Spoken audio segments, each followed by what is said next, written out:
Mhm.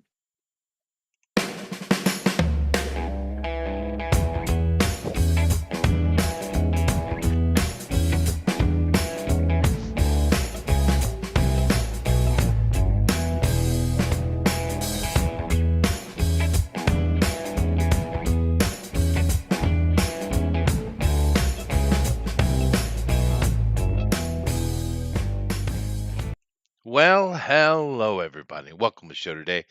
Very happy to have you all here with us. It was a unfortunately too short a weekend, but it is a nice, beautiful, sunny day outside. I think it's actually slightly cooler, which is of course good. Had a little bit of a heat snap yesterday, and of course, it that always causes heat lightning, and which sometimes brings rain. And we had like a literal just opening of the ocean upon the land for 10 minutes yesterday. That was fun. And my wife, the whole way home, is panicking about her laundry. About her laundry? Well, she hangs it outside. I've always said, we can Oh, buy a dryer. She doesn't like it yeah. though. I don't like air dry. it makes the Yeah, I'm I don't like the I'm way with it you. feels. I don't like the way it feels. I I much like prefer a dryer. I do too, with the dryer and the nice softener sheet you put in there. It's like all cozy and Mhm, comfy and like having a female mhm. wrapped around you. It's good. Putting on a nice warm blanket. Mm-hmm. No, I didn't marry one of them's. Uh, she prefers to do it. Hey, fair enough. That's her labor. The only thing it actually bothers me with is with the towels, bath towels. Mm, Yeah, I don't like it. They're mhm. all stiff and stuff like that. Most of my clothing is actually that I wear on a day-to-day basis anyway, is linen, right? And linen Yeah, doesn't care. yeah, linen does what it wants. It's Yeah, nice. it doesn't care. Yeah, I do have a little bit of silk stuff, but that's always when I'm wearing a Yeah. suit, so it's different. That gets taken to a professional. So, Yeah, yeah. No, I need to get some more. I used to when I was a young man, a very young man, I had a lot of silk shirts, mm, but they really went out of fashion for a while. But I think they're back in fashion now, at least it seems. And not that I really care about that per se, but at the time I did. oh, they're I don't nice, man, anymore. But comfy. they're so comfortable. They're Hmm. so comfortable. I used to have silk bed sheets too, but my wife didn't like them, so we just got nice high count Egyptian thread ones now. Yes, Egyptian we have cotton. those too, even though there's no such thing. But yeah, we'll go with that. Um, Listen, hey, that's what they call it. that's All what they right. call it. It's not real, but that's what they call it. Well, as if you would want to buy anything bought in Egypt. Uh, but No. um, yeah. But I would however, love to go see the pyramids, but I don't even trust those anymore because we can't get no straight answers out of these sons of bitches. So no, well, that's who true, isn't knows? it? That's true. Yeah. Oh well. However, with the silk thing. Now there is a difference. You have back in the day, there was a lot of silk shirts you could get, but they were kind of silk satin, like thin. Yep. Hmm. The stuff I have is like proper thick silk. Of course, it feels if you can buy a silk shirt, do so. But if you have it available to you, but that they actually don't wear like they don't look automatically like silk. Because I know what you're talking about. I used to have those too. But these things I have just look like you would think it's cotton, right? The way Yeah. it looks, the Yeah. way it sits. But those my wife doesn't involve herself with. Those are go to professionals. So Yeah. Yeah. Yeah. Yeah. uh, You don't want to risk those with a yeah, non-professional. yeah, and They're they're not too even too that fragile. expensive, really. No, Not and really. they last forever. Oh yeah, Silk's they're very quite durable. amazing. Yeah, yeah, Um, it's one of the reasons why it was, used and has been used so heavily for so long. Not just because it's unbelievably smooth and well, silky. We literally have a term for it. It has its own term, yeah. silky.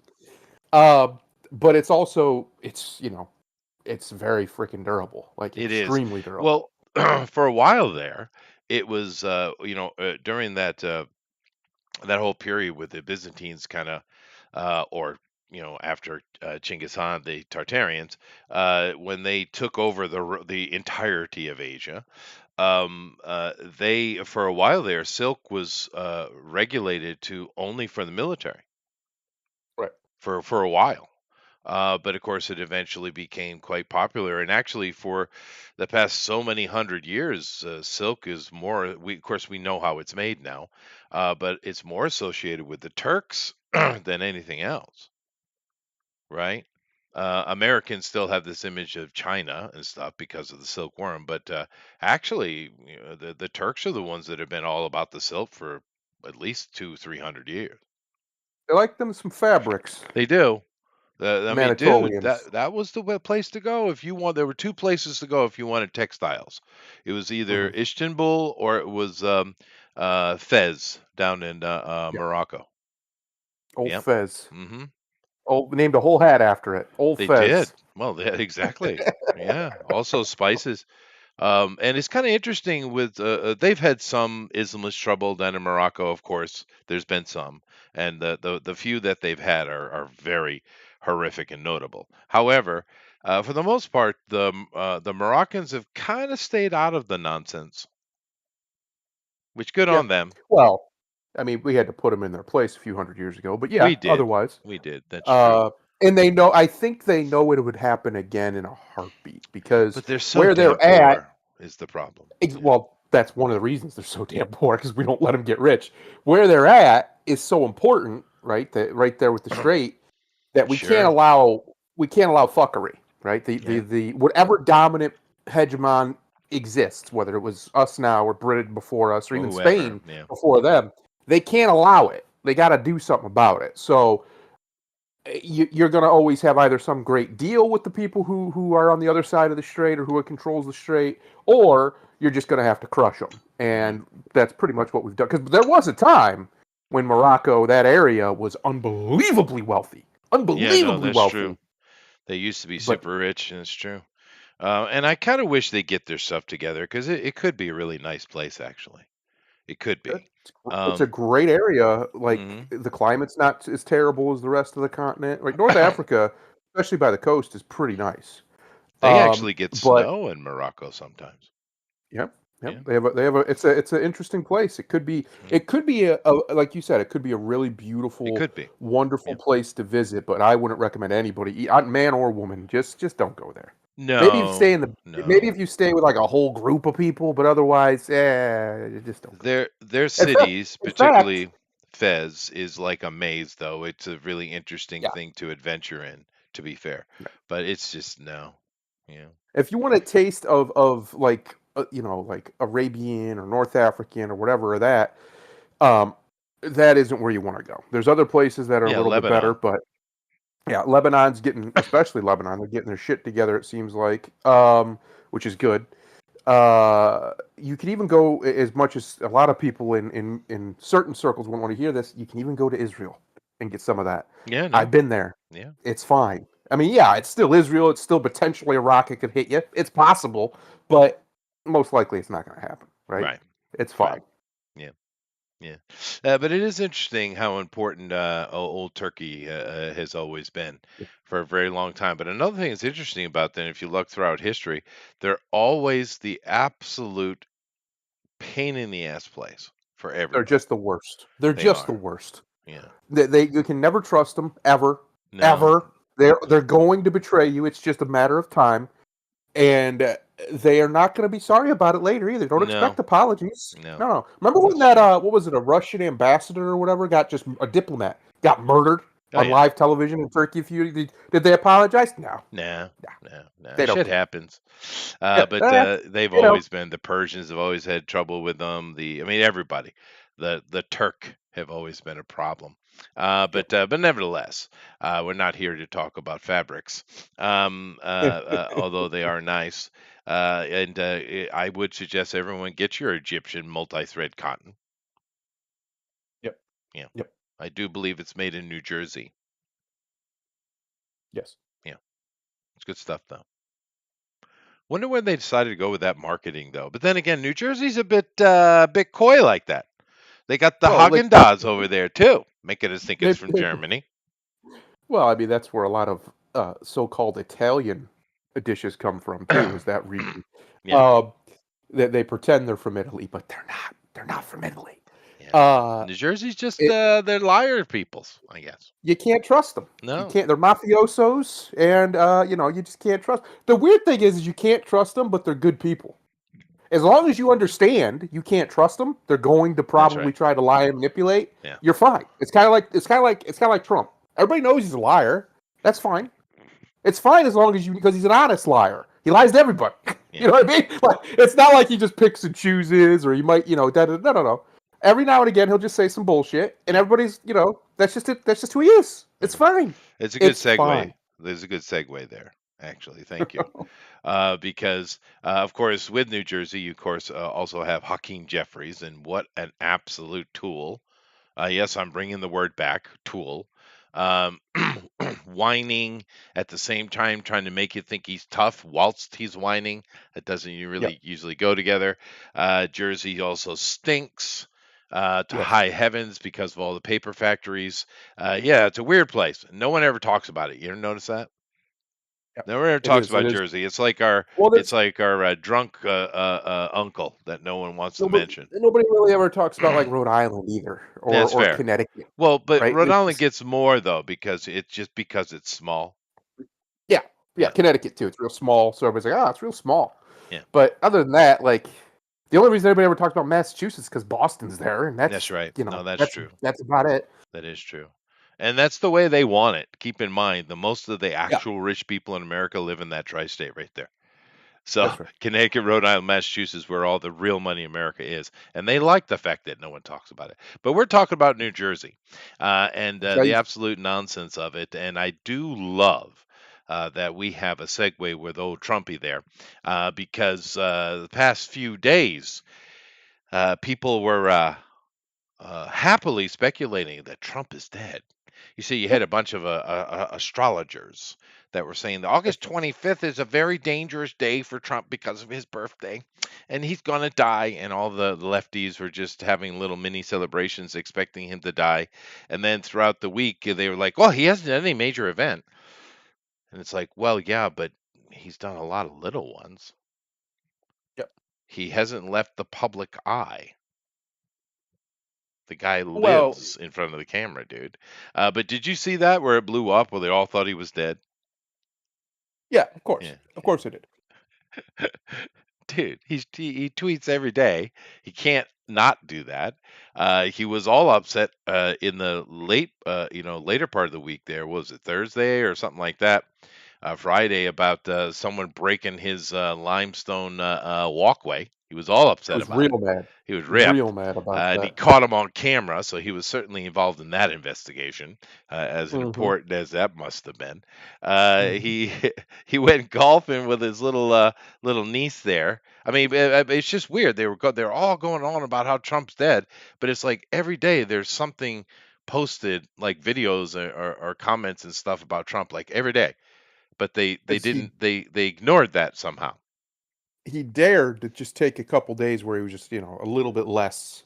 He just dialed it back a little bit. Well, I He think must he be got dead. caught up. I think he got caught up in the limestone event.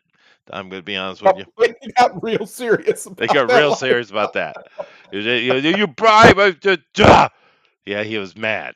He was mad. Yeah, Someone broke his which limestone there. it's like, okay, I get it, that does suck, but it's not like it's his own personal house. You know what I mean? It's Oh well, that now you don't can tell get him that. Don't tell him that. Donald, you can get more, buddy. Well, it's fine. We can afford you to buy some more He limestone. was It's real happy. okay. He was real happy with those cameras caught him dead to rights. He even showed the video. That was great. But it was Uh, just funny. These idiot lefties, man, they're so desperate, dude. And of course, we had a couple of more of these transitioning individuals that decided to go on violent escapades. 2 days in a row. One actually, injured a lot of people. Only ended a couple, but another one just ended a single person.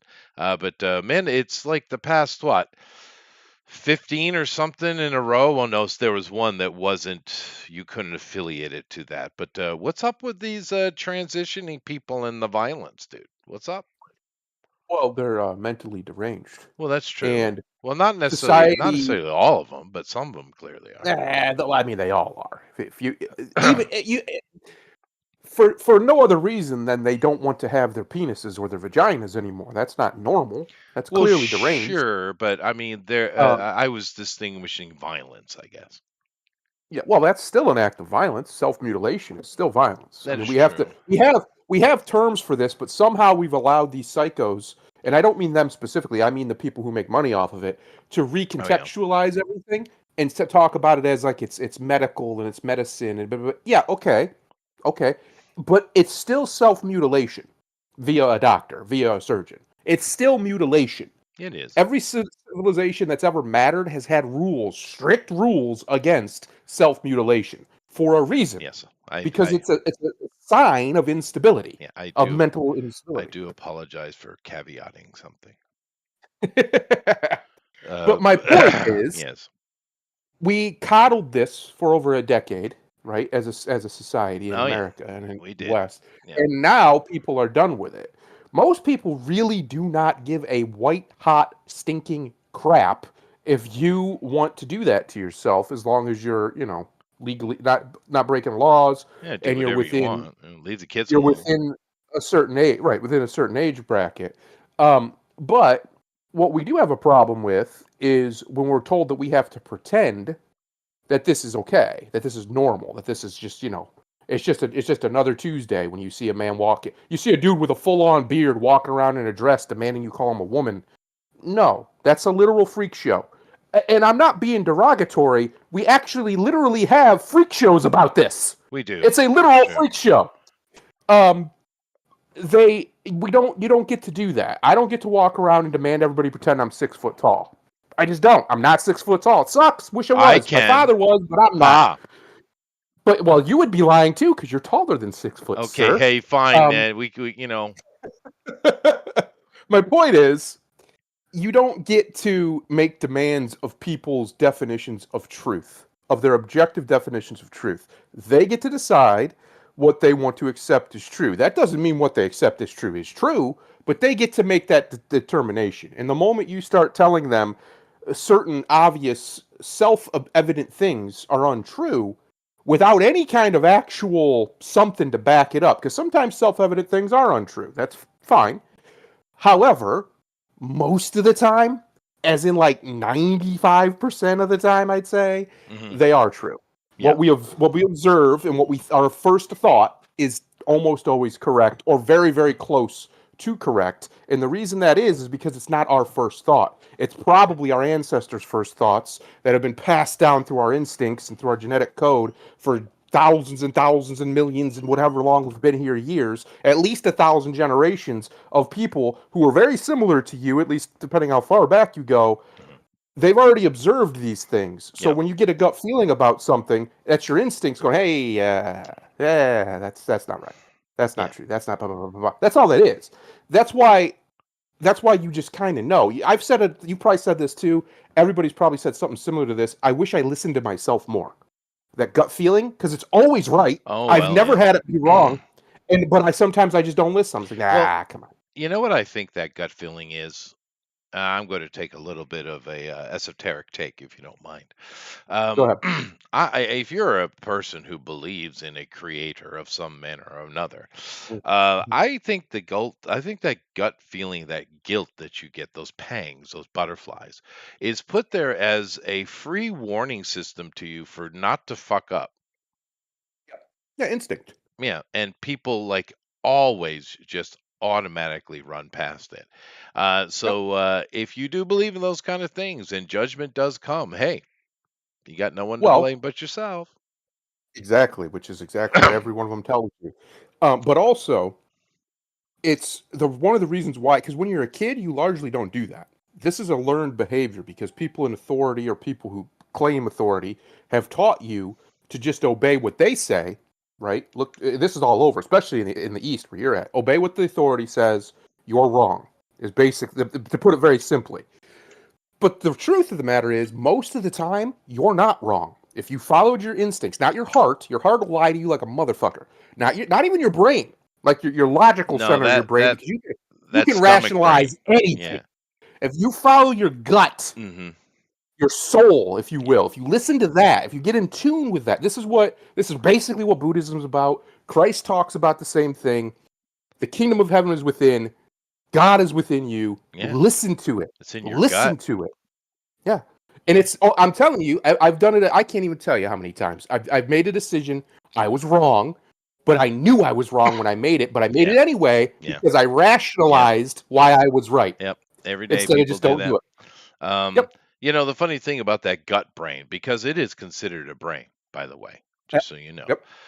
But that gut brain, if you think about how it actually functions scientifically, you have bacteria that live in you, and you want to make sure you promote the good bacteria, not bad bacteria, therefore good health, right? But that bacteria that lives down there, it wants to preserve itself. This mass consciousness of foreign bodies living inside you, and a lot of people think that their instinct has senses that ours don't, and it's just self-preservation from the point of the bacteria, and therefore it's a pure survival instinct of a foreign body that you should be listening to. It's quite interesting, but there's been a lot of science and study around that, as odd as it sounds. Because it's real. Yeah, It's a shared experience that every conscious being understands, yeah, and yet for some reason, we don't know why, we all ignore it. We all felt it. We've all had it. Like when you fall in love with a girl, when you genuinely fall in love with her, and you get that feeling in your chest and in your stomach, and da da da da da, and then your brain starts going off. Well, depending on who you are, but for a lot of people, your brain starts going off with all these scenarios of how she's going to hurt you, or how this is going to go wrong, or whatever. Right? You start doing this worry dance. A lot of people do this. It's because you're not listening to the part of you that's only concerned with what you said, survival. That's it. That's all it's concerned with. It's not concerned about whether you're in pain. It's not concerned about whether you're happy. It's concerned about what is the right choice for us to proceed. That's all it is. That simplicity is unbelievably powerful because you get rid of all the bullshit. You shoot the arrow right to the heart of the matter, and this is the right step. And 9 times out of 10, probably even higher percentage, the simplest answer is the correct one. The simplest answer is the correct one because everything else is going to fade away. At the end of the day, you're stuck with you. You're stuck with you. You can't get away from you. I mean, you might be able to try with some mental break or something, or schizophrenia. But if you're a normal functioning person, you're stuck with you for a good 70 years or so. hmm, So you better make the choices that are better for you. yeah. Now that doesn't mean you hurt other people necessarily. Sometimes you do. But that's what your gut's trying to do. And your head and your heart are going to deceive you from listening to that voice that wants to protect you from making wrong choices. Right. Because I genuinely believe this. This is why I believe spirit and not ancestor worship, but ancestral knowledge. We already know that's real. That's instinct. It's the same thing. Hmm. Uh, The Akashic record, the yeah. Yeah, these are real. There's no escaping it. There's a reason why. I'll even go into dogs. Even dogs, are syncretic evolutionary creatures. The dog, the canine, they respond to humans as puppies. They'll respond to a human before they will their mother. Some breeds. That's not taught. They just have that Yeah. because we've over the centuries and the millennia we've built that into them. We have the same thing from our ancestors. There's a reason why, babies can swim. Why can they swim? They shouldn't be able to do that, but they can do it. And you forget it as your rational brain starts to come online and Stupid suppress rational those brain. natural well, because it is stupid. We're dumb. We're all stupid. It suppresses that natural inclination that your body just knows how to do. Right? I genuinely think babies know how to walk too. They know how to do all of it. They just have to get the rest of their body ready to do it. Caught up. Well, Yeah. one of the problems that's a different conversation than swimming, because one of the problems with babies, human babies, is we're born too soon. We should stay in the mother longer, but the problem is, however it happened, the human body is not what our DNA is coded to, right? So the baby is forced out many months sooner than it should be, right? Now you Sounds can like you argue were why that cursed. is, and some people are going to go different directions. But this is why a human baby can't stand and is just a pathetic thing to be eaten, really. Whereas all other Mhm. animals are up and moving within what, 30 minutes? Yep, or a Yeah. day. Yeah, something Yeah. like that. Now birds are a separate issue, fair enough, but pretty much any other Well, animal is up and going very quickly. And yeah, it'll take a couple days. Mother has to protect it, but I'm saying they're moving though. But yeah. humans aren't like that because we simply can't be born in the correct time frame because our mother's pelvises are too narrow. We have to come out, right? Chester, it's almost like women were cursed. Or something. Yeah. Or Hmm. That old was. chestnut from Uh, the old Elohim himself. I was leaning into ancient aliens, but that's cool. It could be the same thing. Yeah, Who it knows? I well, it mean, might it well could be. all be the same Uh, thing. but but it is really interesting. Not only the fact that that is true, what I just said, that is biologically true, but it's also interesting that the body understands the flaw of the body and therefore responds to it. Isn't that interesting? Adapts instantly. It's Yeah. Why amazing. doesn't it just stay in longer anyway? You But it's just like, break that no, bitch's well, pelvis. got to get out. But it's Yep. isn't it weird that the body understands this imperfection of the body? It's aware It, of it. well, it is, but then you think about taking another step. Think about it. But what is pain? Pain only exists because it's our body's alarm system. It's Yeah, telling you, yeah, hey, damage, true. damage here, wounded. Why is it like that? Why is that how it does it? Well, we don't know. We don't have an answer. It's just the way it But it is. works. But it works. It's functional. Because our bodies are a miracle. I truly believe that. It's amazing when you break down what your but just right now what our bodies are all doing. They're just doing it. We got nothing to but we our brain has nothing to do. Well, our brain does, but our mind has nothing to do with it. It's just doing it. And it's amazing. We can't replicate it. We've tried. We cannot replicate the amount of actions that the subconscious lizard brain, whatever you want to call it, is constantly running in a computer. We can't. It's trillions a second. We can't do it. We don't have the power, and we may never get there. Even quantum computers can't touch it because the amount of calculations that a human has to be able to do instantaneously just to function the way we do at any level of competency, let alone the top levels, especially with athletics and stuff. It's beyond what our rational brain can comprehend, which is Yeah, why it has to become automatic. Why you yeah, train so it's not rational. that's true. And of course, some of you go to be saying, well, a lot of it is environmental, and fair enough. I can give you a Mhm. good example of this, because there is an argument between natural birth and cesarean, right? Yes. And it's a fair one. And I'm a perfect example of it because when I was born naturally, my mother and I both almost died because of it because I was way too big for her little teeny frame. Hmm.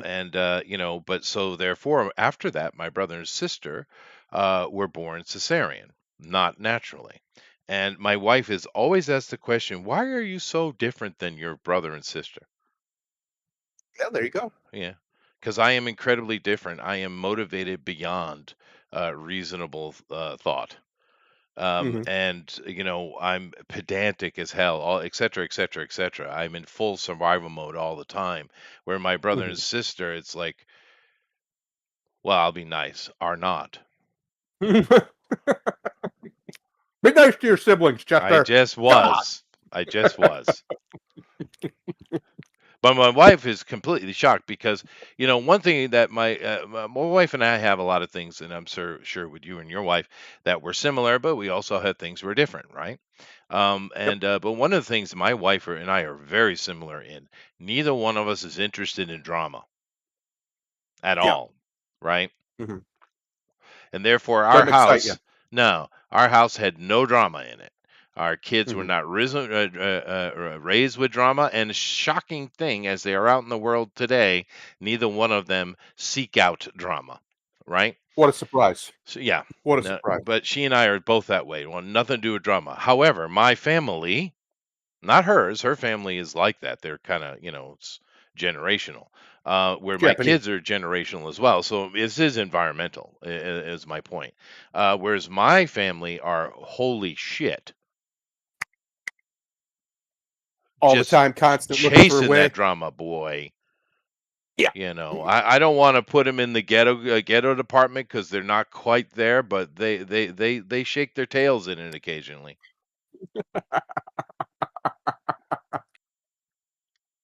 And see, I often wondered why you ran off to Japan. It's making more sense now. Well, no, I ended up here by pure happenstance, but holy shit, dude! I know one thing I wouldn't be if I didn't end up meeting my wife.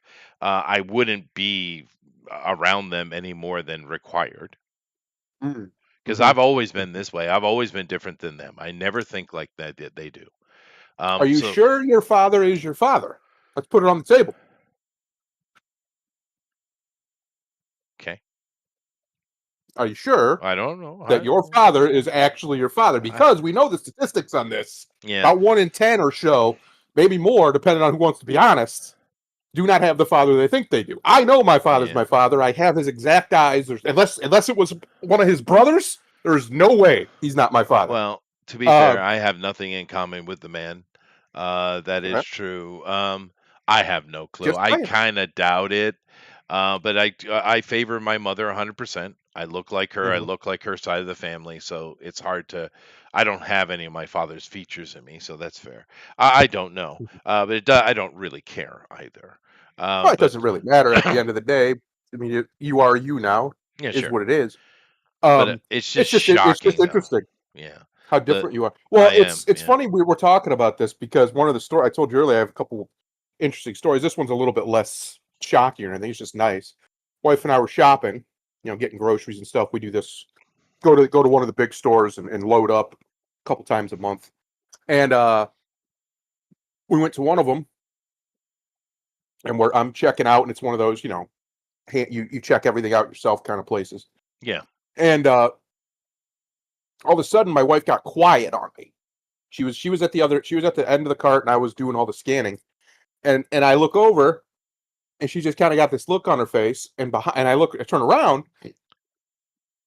Sorry, I'm eating sloppy joes. I turn Mhm. around, and there is my youngest of my father's brothers' uncle, just standing there, Mhm. just right there. Boom, and he's a tiny little man. He's like 5'5". It's so strange because he's a tiny little man. My father was the same height as you, so brothers. By the way, brothers of only a few years separation, Ah. completely different looking genetics and everything, like just completely different. Um, and it's just I haven't seen him in years. I'm pretty sure last time I saw him was when his wife died, my aunt. Like at her thing. It's not like he's only about 30 minutes away. It's just one of those things. I just happened to run into him. Mhm. And it's interesting that you're talking about this because it made me think of his name is Bruce. Uh my uncle Bruce is so different from his other brothers. So my father's other two brothers, my uncle Mark and my uncle Bobby, Uncle Mark is taller and leaner, but he looks exactly the same, like in the face. Right. That you can tell they stood next to each other. Those are brothers, no doubt. My Uncle Bobby is shorter and stockier, but looks exactly the same. You can tell, no question, these are brothers. If my father was next to him, there'd be no doubt. But my Uncle Mark looks nothing like, or I'm sorry, my Uncle Bruce looks nothing like him. Yeah. He's shorter. He's got a really small frame, right? Like he's built like almost like an Asian man, to be honest with you. Real small frame. He's really athletic though. It's still to this day. He's in his 60s. He still plays softball. He just told me he's going to play 90 games this year. I said, "Jeez, that's like a semi-pro schedule. 90 games." And he just laughed. But he's always done that. He's always played softball or whatever, kept active, and he was so good when he was younger. He got into a lot of trouble before this happened, but he was semi-pro in baseball. He played for the Reds, one of their minor league. I don't remember which level, but one of their teams for a little while. Then he went to jail and messed his life up for a while. But Oh, joy. um, Yeah. you know. But it's just funny that I happen to run into him, and we're talking about how different you are from your family, Yeah. and I have a actual exact I know exactly what you're talking about with my Uncle Bruce because he's just completely different from them insofar as his physical build, even a lot of his attitude. He's got little man syndrome, so he was always trying to All start right. shit. Yeah. My father was always the guy who had to end the shit, basically. But he was one of those. He was always trying to start shit. And credit to my father, he would always come save his little brother, right? Every time. He's the youngest. He'd always come save his little brother because that's his brother, and that's what he just, that's just Mhm. what they did. But it's just interesting that when I think about it, how different he is from the rest of them, from the rest. Even my aunt, they had a sister too. She was completely different from them as well. Yeah. So Well, we I always mean, used to joke about him being the mailman's son. oh, right. Yeah, well, and that's another thing too, dude. I mean, because when I was back home, I was always having to be that person, right? Yep. That had Mhm. everyone, anytime anybody had trouble, who do they ask? Say, can you come with me? Who do you think it was, Uh-huh. right? Uh-huh. So, and my nature is okay. Yep. I had to, and my Protector. brother was the one of the worst because he couldn't keep his dick in one place at one time. Or his mouth shut, probably, I bet. Read that too, all right? Yeah. Well, you remember I told the story where I accidentally took someone's ear off, right? You That did, whole but I don't remember the details of it, but I remember you saying that before. yeah, well, I mean, it was a dumb thing. I actually knew his brother, but um, there's two brothers and a sister, right?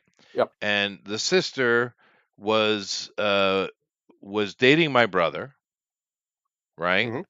And I didn't know the sister or the younger brother very much. I knew the other brother; he was even there the same day. But my brother was dating her, right?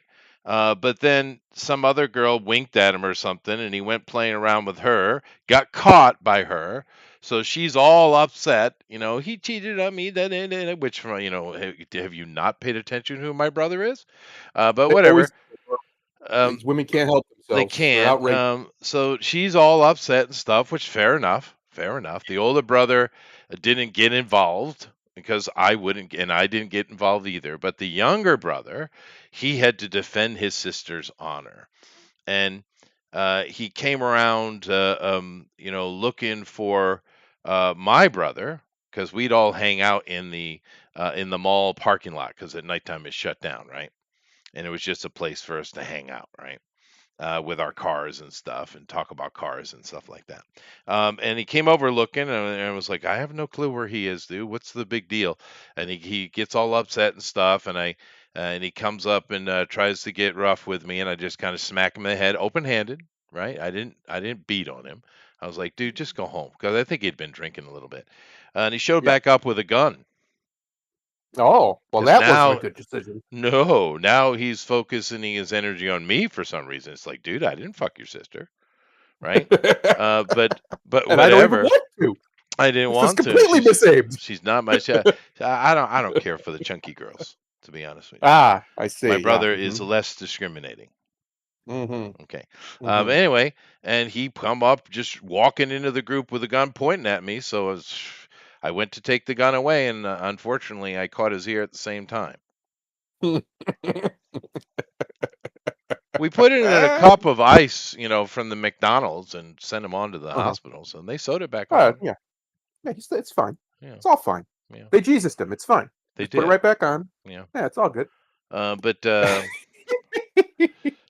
See, I'm like that too. I've had there've been a couple times because where I used to work was the hood, and there've been more than one occasion where I've had a gun, or at oh yeah, least the threat of a gun, pulled on me. And you have two choices: you can just cower or not. That's really it, because you can't really run. It's a no, gun; he'll you shoot you. can't, you can't. Yeah, So, here's what I did. The one time the guy did the old. It was fall, so he had a hoodie on. He did the old pocket trick probably with his finger, and tried to mug me. I was walking over in broad daylight. I'm mm, walking over to Subway to get a sub. Tries to mug me. I just look at him. I said, "You're not going to shoot me in broad daylight. And if you're that stupid, just do it anyway." And I just walked away. Because come on, like I'm not going to be afraid. If you need money that bad that you're willing to shoot somebody in broad daylight on a public busy intersection, by the way, one of the busiest intersections in the town, yeah, at least that part of it, no matter what I say, you're probably going to shoot me anyway. Like, let's that's be true. honest here. You're That's that true. desperate. If that's the So I just, situation, yeah, yeah, yeah, I just let it go. I just like, listen, if he does it, he does it. Been a nice ride. I wasn't going to cower before this guy because he had a fire up. The other time it was my friend, and he didn't realize, because this is why I'm so strict, if you ever noticed, about gun rules and about trigger discipline. He didn't realize the gun had been loaded, and he fired it, and it hit me. It nicked me in my side.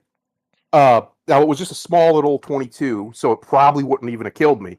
But Yeah, but it did hit me. It hit my side a little bit, and I beat the brakes off of that boy, bleeding. But it was just basically a scrape. But he didn't know. He genuinely didn't know it was loaded. His friend, yeah, one of our other friends, handed it to him, and he was, we were young and stuff. But he knew better than that. We'd these are been raised very around guns. yeah, these are Uh, very y- American problems, by the way, for you yes, foreigners. Yeah, you do not.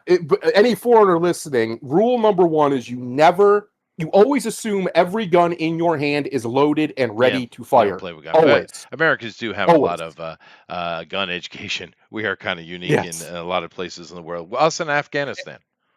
Yes. Yeah, And you never point a firearm at, even if you know it's not loaded, unless you're willing to destroy that thing, yeah, because yeah. you could still be wrong. There could Just still be a chance. see, this is where the Boy Scouts were useful, though. Well, yeah, before they got, invaded by the femoids. That I think that'll end up being turned back, dude. I have a feeling. Because Boy Scouts are, we've talked about it a few times here, dude. Boy Scouts are very, very valuable. They are. It teaches you so many good skills as a Yeah. young man. Well, But you said it yeah, earlier. A lot of like the way your children don't chase drama. They're very chill. yeah, That's more of a learned behavior it probably is. than It's anything. environmental. Yeah. It's because what you did is a term that we're not allowed to use for people anymore, but it's called husbandry. Oh yeah, yeah. Human husbandry. You reared them into an I did. environment where that wasn't acceptable, so that's just not how they behave. Uh, I also just didn't like rear them in violence. exactly, you made sure to put them on the right path. There's Yeah. one of my favorite. I think it's in Proverbs. Is if you raise up a child the way he'll go, when he is old, he will not stray from it. It's the same thing. It's Yeah. human husbandry. Yeah. But we're Yeah. not supposed to talk like that anymore because something dehumanizing, not I'm not cattle. Bitch, listen, until you're responsible for only you're cattle. And you're gonna do what you're told. It's that Yeah, and simple. this is something that we've gotten away from, and particularly in those that we categorize as ghetto, whatever color they Yeah. might be, or culture Yeah. they might be in. The ghetto is, I think, there's many defining aspects of it, but one of these is the complete lack of taught discipline. That's Yeah, right. complete lack of it. And because there's no emotion control with the ghetto, they get into just things that turn into deadly violence over the most petty of argument. Yeah. I mean, Shouldn't even be petty violence. things. It shouldn't be anything. Yeah. But this is the defining aspect of ghetto, and it's unfortunate because what it shows you is a complete lack of parenting. Yeah. Yeah, Complete lack of husbandry. yeah, And human husbandry. It was up until very recently, it was a noble thing. What happened, one of the things that happened very, very recently is we allowed the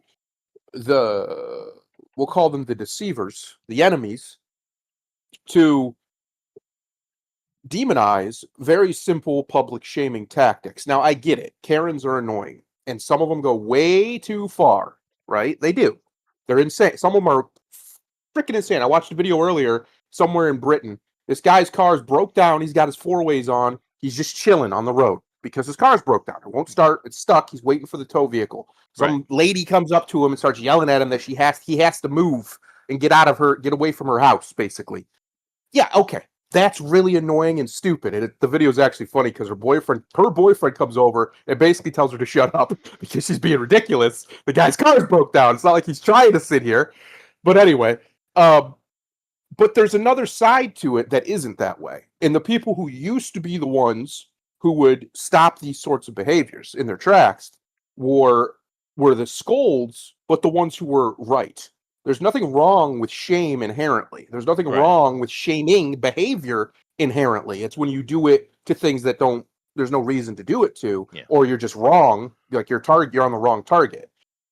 But the idea is important, and we've lost it. And as soon as you lose that, your civilization's on Yeah, it's on the back foot. single parent households, yeah, is a Yes. big thing Well, here. it's single mother households Well, mostly. Single yeah, dads no, are that's typically fair okay. because normally what you need in a house to be successful is you need one parent who is a disciplinarian, not an That's asshole, right. but a disciplinarian, and the other one that is a caregiver, the lover, the hugger. right? Yep. You need both of those. You need that in each. Now, it usually is the husband, the dad, who's the disciplinarian, but it can be the mom, and it can work Yep. that way. I've seen it work. The problem when Yeah. you have a single father household, the father is will lean more toward the disciplinarian all the time. Hmm. So the kid won't get that kind of softness out of dad, occasionally maybe, but they get it from other places. Whereas Right. with the mom, she is forced to play both roles too. But it's hard to do that, right? Whereas Yeah. if you're going to have mom trying to be the disciplinarian and the softie at the same time, whereas outside of that, you're not going to get a lot of discipline from the surrounding community because that's bad. That's faux pas. You're not supposed to discipline other people's kids, right? Which Right. is another failing we have of in modern times. But this is, Yeah. I think, a general. There's probably more to it than that, but it's a general look at why single father households are somewhat more successful than single mother ones. It still Yeah. sucks. You want two parents, but the single fathers are statistically far better than a single mom, and I think Yes. that's part of it. But just the single parent, single mom households are a big problem. It's a big, big, big, big problem. Yeah, Huge. yeah, Huge. And it's also, I would say, it's because when you're men are capable, more capable, not they're still not as good or even close, but they're more capable of playing both roles than a woman is. A woman, their brain chemistry is so much set in female mode that yeah. it's very hard, and this is why they're very hard. It's very hard for them to empathize with men that aren't their sons or their, whatever, Sure. because And their brain doesn't function that way. It's right, very much a different animal. Whereas men, our brain does. We're far more empathic and sympathetic. We just understand that the time and the place for that is the time and the place for that. You right. don't give it to everything all the time. That's right. You give it to the things that need it. And we have emotion control beat in our head from a very young age, right? Yes, because we Um, have to, because because we're we have no physically so choice. We strong can be compared to dangerous. women. Yeah, yeah. Yeah. And to be fair, unchecked men are more emotional than women anyway. Oh, way more, and they're way more dangerous. Which is why we're so strict with young men. Yeah. But yeah, no, I mean there is truth to that.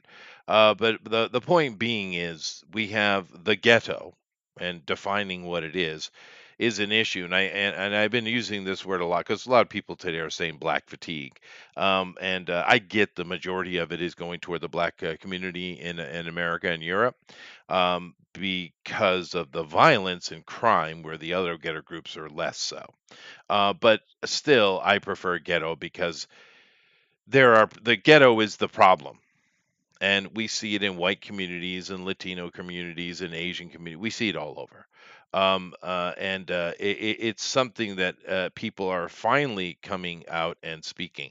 You know what I saw the other day, a couple days ago? I think it was the Hodge twins, those idiots. But they can be fun. I watch them sometimes. They can be fun, Mm, and they are conservative guys, right? They're common right. sense dudes, right? But they just have a funny take on it. However, they were watching a Nick Fuentes video. Now, I never seen Old him. Nick. I've heard that they hate him. I have no clue who he really was, or I still don't. Mhm. But I watched this video, and it was only like 5 minutes or something. And you know, everything he said was true. Mhm. Now he's being bold with the words he's using, I Yeah, he's an guess. entertainer. But he didn't say anything inaccurate. And of course, the Yep. Hodge twins are laughing because he's saying it so bluntly. But Mhm. they just nodding their head the whole time because he's correct. So I never seen the Nick Fuentes before, but if that's his shtick continuously, video after video, year after year, well, he's not incorrect. Well, that's the problem. Is so he's one of the people who's been. I don't know if it's still the case, but it was. He was debanked. He was, basically just persecuted by the real government, which is the banksters. It's always that. Uh, for a very long time. As far as I know, he still is. He's still not allowed to have a bank account, stuff like that, which is per Trump's recent executive order should be stopping as long as the courts don't meddle, which of course they're going to. But there should be laws to ratify that access to banking is a civilian necessity to function in the modern society, Of especially in course. America. And the And there's Supreme no Court reason is they should be able to stop it. and the Supreme Court is getting quite miffed with these lower court judges. I have a feeling you're going to Good. see some action soon. Yeah. They need to put the hammer down. Yeah. This is clearly not what the system was intended to be. Yeah. He's not acting out of turn. This is long established, especially when they try and stop immigration stuff. The Supreme Court's heard in the last 10 years at least 6 cases on these. They keep changing it a little bit, but the only reason the court takes it is because they're tired of the game.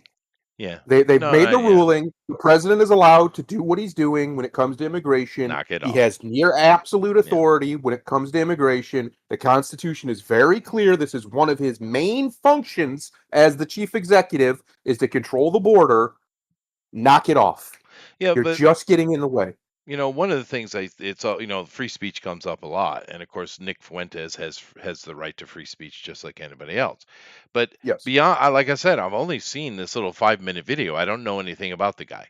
But in that little 5-minute video, what he said was, of course he should be protected by free speech, but it's beyond that. He didn't say anything inaccurate.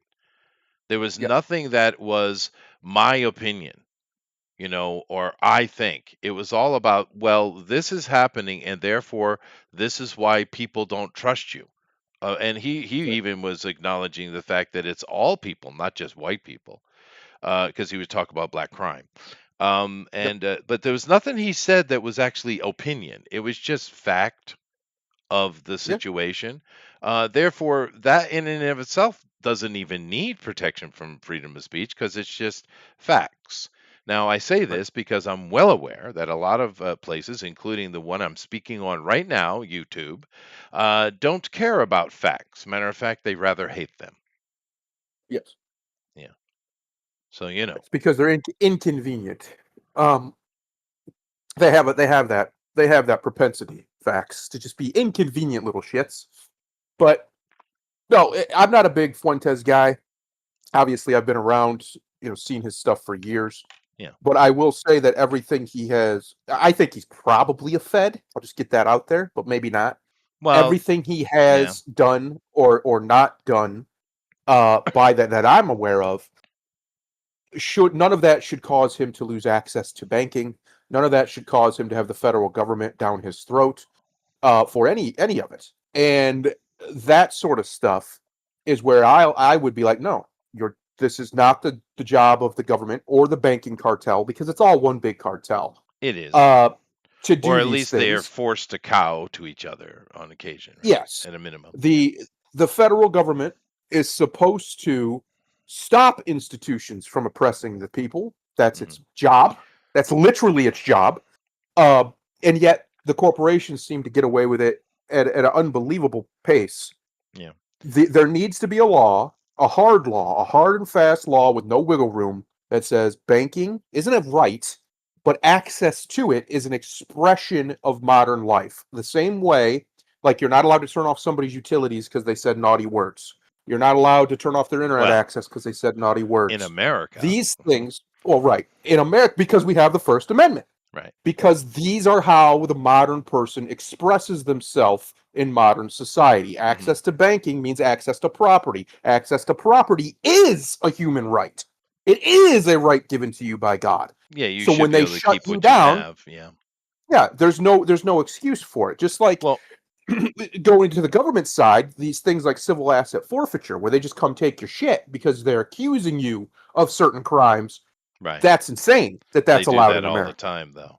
That's But insane. it is. Yeah, but no, you mentioned with Nick Fuentes, maybe he's a Fed. Of course, I don't know anything about this guy, but I have noticed that Trump and his people, they are taking a very different route than Republicans usually take. They're playing by the Democrat playbook, and they're doing better with it than the Democrats did. Yep. because not only are they playing the way Democrats do, they also have the winning argument.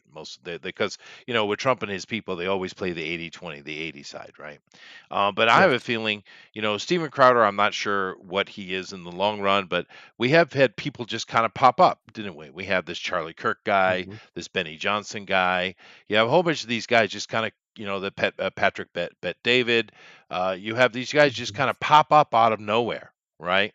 Getting a lot Right. of push, and they all have that correct, Trumpian thinking, right? Hmm. Whereas the Daily Wire, which I think was more organic, and they're not 100% pure Trump, they're like, okay, I like this, but they're more natural. They've been kind of pushed to the Well, wayside, right? the I Daily feel Wire is so. not organic. They're Israeli. Well, yeah, but you know what I mean. They're not part of this system, is what I mean. Right. I agree. Yep. But I have a feeling a lot of those guys were, they're playing them by democratic rules and they're putting people in place. And I think Charlie Kirk and all, and Benny Johnson, all those guys are part of that, and that's fine. I don't Yes. really care. But Well, it Roger, worked. it did work. It Yeah. worked. Over here in the chat, Roger says that's a nice point of view, Gesture. Oh, that means there's a Uh butt oh. coming. Uh oh.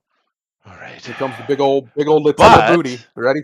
some would say, why is the ghetto the problem? First of all, we got to understand why there is a ghetto. Is it the government, the state, or its people the reason? Are you going Democrat on me, Roger? That there is a ghetto in the first place? Yes, always blame the source of the failure on something other than the failure. Sure. The Okay. reason is because man is a flawed, fallen creature, desperately in search for meaning, and those who are incapable of finding it will often act out in violence. Yeah. Well, That's it. here's That's my why. here's my actual answer, Roger, to you and all the other liberal progressives on the planet. Oh, don't Uh, say that about Roger. He's a good boy. You leave him alone. okay, but this is my answer to that. Government has no business playing in it anyway.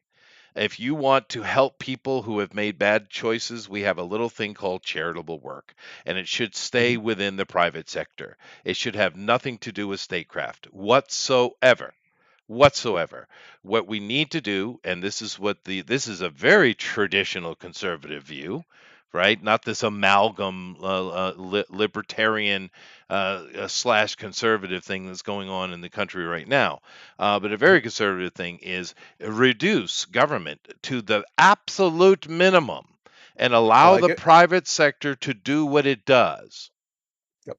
What The does the best. government The, have to do with making sure you have education, making sure that you have all the health care you need, making sure that you have enough food in your little belly or that you have a house over your head? This is not the government's responsibility whatsoever.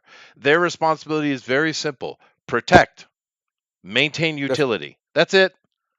that's right. Private That's right. sector throughout the entirety of human history has been the one Yep. responsible for taking care of those life needs, not Yep. government.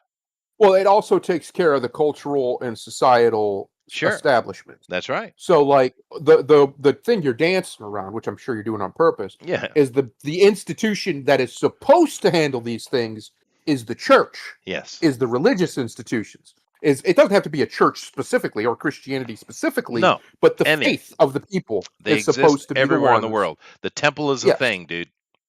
yes, it is a part of us as humans. We have a what we call spirituality. Everybody has it. Hmm. Every color, every intelligence level. We all have. Even apes, even chimps have it. They're now finding tribes. I say tribes. What do they call a band of chimps? It's clan, right? Troops. I was troops. They're finding troops with religious practices. They do things, ceremonies and rituals. They don't under. They're like, what? Why are they doing that? There's no real reason other than it looks very similar to a religious Well, ceremony. it does, and this is the other thing that religion gives you, and it doesn't have anything to do with faith, by the way. Mhm. Right? It Yep. very rarely has. And if you go look at any of these religions, including Christianity, go in there and separate the actual life lesson and governance away from the conversation about God and faith.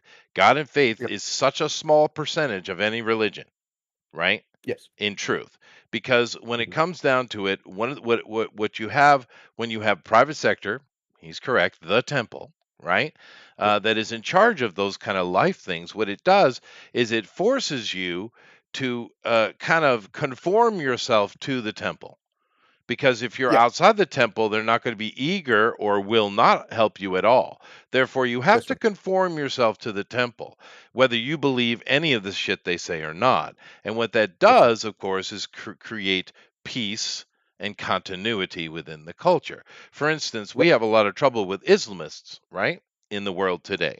But if we go to a Muslim culture, right, and you look Hmm. inside of it, there's hardly any crime. Yep. It's peaceful, Yep. right? Which is, why do you think Safe. these Europeans are trying to get the Christians out? Because the Christians are failing, because everyone's becoming secular. What do you think they Yes. want these freaking Islamists in charge for? Because the Islamists They. will do Yeah. exactly what they're told to do. That's why. Yep. You nailed it. It's that's exactly what it is. The reason why they've been pandering to them and to various different shades, we'll say, of people so hard at these top levels, it isn't even like a white guilt thing. That's part of it. But the real reason, the pragmatic reason, is they know what the data shows. And the data shows that on average, those people are more amiable and more amicable, rather, Yeah. to harder rule, to direct Yeah. harder rule. Whereas the 1,000 Christians, years of proof. yes, the Christians and the quote white people, as they call it, are less so typically. And because they're allowed more freedom of thought. Yes, Yeah. yes. And because of this, that's why they're doing it. And what you just said is absolutely correct. The Christian churches all over the world have failed the civilizational shit test of their women. And because of that, they will be replaced if they don't stop it. If they don't find their balls again, stop preaching this hippy dippy Jesus is your boyfriend bullshit, and start preaching that he is Lord and he will destroy you for your sin.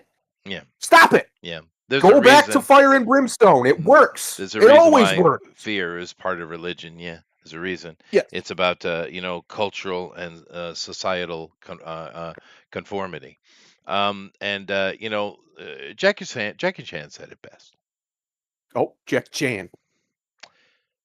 People are asking why he supported the Communist Party so well, so strongly. Of course, we know the real reason, but his answer was quite astute, I think the word I'll say. And he said, because people can't be trusted to make their own damn decisions. That's correct. Yeah. Now, he's said that under duress, and the CCP is in no way any kind of wisdom that we want to apply to anything. But the concept itself is very true. It's Yep. the same thing why democracy isn't really a great idea, It's because also not real. no, it's true. But because, the simple fact of the matter is, why should everyone have a vote? Have They they should. earned that vote? I Are shouldn't have a they? vote. I'm not worthy of it. I'm smart enough, but I'm not worthy of it. I don't have kids. I own land, sure, but that's about it. But I don't think that's even a good enough qualifier. I think you should have to No, have I children think you should have to that have you children and land. that you support, that you support by yourself enough, not just one. I would go as far as you have to have at minimum 3, maybe 4. And the reason being is because 2 is great, that's replacement, but even more is even more. You have even more skin in the game. The Yeah. more skin you have in the game, real skin, actual skin, the more it should matter. The way I would do it, if I had full authority to change the way America's system is, if you have 4 children that you support by yourself without assistance from the government, you can apply for the franchise. You can apply for it, the right to vote. If you own a domestic business that you own or operate that has up to or more than 11 full-time employees all the time, you can also apply. Say you don't have kids. That way you give people who are infertile or whatever, they have a chance. There's other ways to get there. Sure. If you serve during war, full term, and serve during war, you can be put on a preferred list. I mean, And if you meet one of the other criteria, did you watch you Starship can get it. Troopers or something? No, that system is correct. Yeah. Look at the society that is built there. When you actually look at the way he frames it, even in the movie. Yeah, no, he screwed it up. He wanted us to hate what we saw, not love it. And not like, pissed wait a him off. minute, He's that's like, he great. screwed that That's up. Yeah. one thing. It's kind of like Barbie. We're supposed to hate the men, but in the end, Ken's the hero. Ken's the good guy. Yeah, he's He the was good right guy. He all was along. right all along. But sometimes these artiste filmmakers say But the opposite of what they I want. genuinely think that that should be the way it's set up. I don't have enough skin in the game. This is just me being honest. I don't to be able to say that my vote should. The only reason I do now is because everybody else does, and I got to try and balance the scale. You know what I'm saying? Mhm. But if you took it away from everybody and only gave it to very certain people, and I would even make that these are titles, like not like lord titles, but similar, like almost like a knighthood. It's a franchise. And if something happens to you as a person, like you get disabled, you get too old, whatever, you have the legal right to pass it on Yeah, to somebody else who meets the criteria or a direct descendant who within the basically they will eventually get there. yeah. Um, I just think that's a better system. I think it's a more Yeah, rational it's what we system. I think used to it's a have. saner system. It's what Yeah, we used to have. So well, you and even I are being way far stricter about it. It used to be very simple. If you own property, then one person from the property had a vote. I mean, it's that yep. simple. You vote for And everybody. yeah, yeah, yeah. And but just to express that democracy really isn't really a great thing. It's However, not real either, because like we said, most people don't actually. Well, I mean, we have the data on it now. Most people, a very big portion of them, don't even really think. Not really, and the even more of them, the ones who do, still don't have actual agency. Agency is actually very rare. True agency is very rare among humans, yeah, and it's not because of any like fate or genetics, even really. Anybody above average or at average or even slightly below average intelligence can obtain it. They don't want to. It's terrifying to be responsible for yourself. that That's is the true. truth. That is true. Yeah. I mean, in my situation, I think I was always going to end up there just because of who I am. But Yep. I was also lucky to be thrown in a situation where I had no choice. Yes. Yes. It helps. I had to get it. I had to get to it. You know what I mean? Sink or swim. Sink Most or people swim, sink. baby. That's Yeah, the no. truth of it. Most And people sink. dude, I sank a couple times. Yeah. Oh yeah. It happens. Yeah.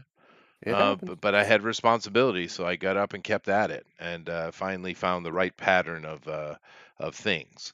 But yeah, no, I mean that conversation aside, I mean it is interesting to Mhm. see what's going on in the West because we're starting to get a lot of responses. Like for instance, it seems this whole immigration thing has taken hold. Now in America, it's get them the hell out, right? Yep. The Brits have got to the point where they're just sick and tired of it, and they're doing their raise their flag the thing, which is kind of a passive thing, way to do it. But hey, and Better than they're nothing. better than nothing, and they're standing up quite strongly right now. But we're also Mm. seeing it places that don't have immigration problems per se, like in Eastern Europe, like Poland. You're seeing they're having a problem with the Ukrainians that they took in as refugees, and they're becoming an absolute problem for the Poles. We're Yep. seeing in many of those countries, Slovakia, Slovenia, Croatia, Estonia, they're pushing back, saying, and they didn't even take refugees for the most part. But the problem is, these other countries like Germany they've 100% realized how badly they screwed up, but they Yeah. can't say it openly, so what they're doing is kind of just quietly pushing immigrants across bridges and borders, right? Right. But the other one's like, no, no, no. So we're seeing a big pushback from that. Even over here in Japan, who hardly took any immigrants at all, are Yep. standing up and started to have Japanese are having parades in the street with Japanese flags saying no more immigrants. I love it. Holy I love shit, everything about it. I love right? everything about it.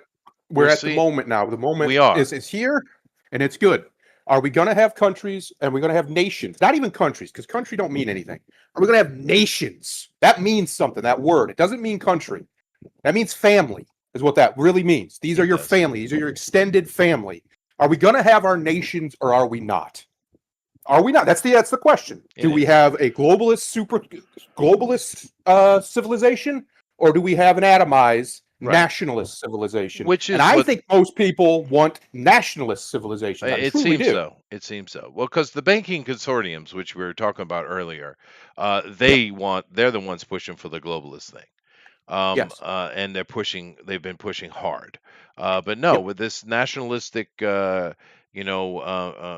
impulse, this response is quite interesting. And one of the few places it's not happening are, oddly enough, is a place like Canada. We're seeing Yes. pushback in Australia. We're seeing pushback in New Zealand. We're seeing pushback all across Europe, including Britain. But Canada, we don't see it. And Canada is freaking melting before our very eyes. I Yeah. know Canada's done. they are. They're I over. understand Trump's tactic. I see exactly what he's doing. I don't know why they can't. It's Because they're quite obvious. idealistically stupid. It's the same with most of the stuff Trump does. You and I call it the moment he does it, almost always. One of the rule number one of Trump is don't panic. I know it looks crazy and it might look terrible. Don't panic. You can say, hey, don't do that. That's stupid. That's fine. But don't panic. Yeah, There's a reason. He's not crazy. He's not an idiot. He's an asshole. That's true, clearly. but he knows what he's doing. We have to we have to stop letting these people convince us he's just an idiot. He doesn't know what he's doing. Blah blah blah blah blah. Blah. That's just not I don't true. even know how you can It's say not. that with a straight face. He's clearly They do. They do. competent. But Yeah, extreme Canada's hyper holy competence. shit, Hyper dude, competence. Canada, man. Yeah. Now Um, Canada is it's a shame. The real reason they're in the situation they're in is because we as Americans have failed them as I'm going to say it as their big brother. Suck it, Canucks. As their big brother, we should have came and brought them home a long time long ago. time We ago, should. long time We ago. should have. I actually consider that to be one of Washington's mistakes. Yes, I do, I agree. because when he sent Benedict Arnold up to deal with that battle, and Benedict screwed it up so badly, Hmm. and all George did was kind of just shake his head and frown, and of course, and then Benedict Arnold did what he did with his betrayal and stuff because he was left out in the cold. It's kind of like, well, I you can blame him, but you also can't. I get why he did what he did, Right. but Washington should have followed that up. He should have followed that up. I get he was Yep. busy. I get it, but you should have followed that up because that's the only reason Canada was ever its own thing, Yep. right? And But yeah, the truth of the matter is everybody, Canadians and Americans, would be better off if we were the same country. If we were in the yeah, same yeah, yeah, empire, same 100%. federation, whatever you want to call it, there's no downside for anyone. Yet stubborn, weird, not even nationalism. It's just this weird stubbornness between everybody. And I genuinely think that we should have absorbed Canada a long We time ago. We should have. probably I don't even know if we could now without bloodshed, which sucks. No, I But we think should have. what his tactic is going to work. I have a feeling. Now there might be a little remnant that is we still call Canada after it's all done, but no, it's I think we're going to get what we really what we want. But Yeah. there's a lot of places in the world that we call countries, but they're not really countries, right? Right. They did because they had the opportunity to be a country, but they didn't really grab the reins. Yep. Afghanistan is one, Pakistan, Bangladesh, Burma, Ukraine, Canada, Yep. and to some extent Australia as well, right? New Mm. Zealand clearly is doing their thing, right? Uh, I don't got any problem with New Zealand. They're all right. no, They're all because right. they're doing their thing, right? Yeah. But these other places have had the opportunity of nationhood put upon them, but they haven't really grabbed those reins, right? And Hmm. Canada is a perfect example of this. Now, they've been in existence as long as we have. And Yep. what have they built in that time? Let's think about it. Hockey rinks. All hockey rinks. They've done that. That's for They did sure. that. Whilst We'll give 'em we've hockey built rinks. stadiums, That's right. okay? But look at Maple all their syrup. yeah, well, and even that isn't real, right? But I mean, look at all their infrastructure. It's literally just an extension of our cities along the northern border, right? That's right. Look at their highway system. It's non-existent. It's all on the border attaching to our highway system, right? Right. Look at their train systems. They have one main system that is literally on the border. They haven't They even yearn. built highways or trains into the Northern Territory at all. They have areas all across Canada they can barely get into without some kind of pontoon plane, right? That's right. They've built nothing They in yearn. 200 years, dude. Chester, they yearn to be American. They Deep in do. their souls, Do you know they how want us to come free them. do you know how quickly the Americans would transform that into a thing? Oh, it'd be amazing. It would be a decade, We've two already done maybe. it. We already know. We already know what they do. Look at everywhere in America. Yeah. Look at everywhere. Yeah. We transform America. The one thing that you can say that no one can take away from us, the only ones who maybe do it more, no, I'm not going to say that. We Americans are the greatest civilization builders going. Oh yeah. We took this continent that was completely wild. My people who were here were savages. They didn't do shit with it. This thing was wild, and there was most of it was just wilderness We literally with a bunch hammered of it out. Literally. and we pounded that son of a bitch into submission. Now to the point where, especially if you're east of the Mississippi, there's very few places that aren't civilization. I mean, there's some, of course, but it don't take long. You can walk there just about. Yeah, Like yeah. Ohio is a Yeah. great example. Oh, Everywhere there's a city. yeah. They're not huge, but they exist. You can No, get to no. them in 20 minutes. What we did, Manifest Destiny, was an amazing thing. And Yes. I've seen that that creep from Canada, and I mean creep as in movement, has started to show up with Democrats in America, Yep. where before their speech they mention which Indian land they're standing on. Now I swear to God, if you do that in front of me, I'm going to walk right up to you. I'm going to slap you in the head, and I'm going to take my day in jail. All right? Yeah. Because fuck you. Those Yep. assholes, no matter what frickin' Indians you want to call them, they were in a post-apocalyptic situation. Yes. Sad. Okay, fine. We don't know what caused it, but something did. They built shit. They built That's right. nothing. And you're going Nothing. to give them credit. What the hell you give them credit for? Because they are one with nature. Well, fuck off and let them get back to nature then. We're the So ones are who. we. No, yeah, well, we're the ones who make nature possible. Yes. All the Right? stuff they love in nature, most of these people anyway, not all of them, of course, but most of them isn't really nature. They don't want real nature. They don't want to go out in the wilderness out there where they don't got their phone. They don't got all the nice amenities of nature. They wouldn't go out there with a rope and a knife and try to survive for a month. Yeah. They don't want none of that. That's real nature. You want to get out back, you want to get back to nature? You get nothing. You barely get your clothes. Go on, survive. Oh, wait. All of a sudden you need things now. What about Well, I give me mean, this bullshit about how you care about nature then? I don't want to well, hear it. it's also why they were wearing literal animal skins, running around raping and Yes. murdering each other all over the place. Correct. Get away from me with this noble savage shit. They were They were savages. monsters.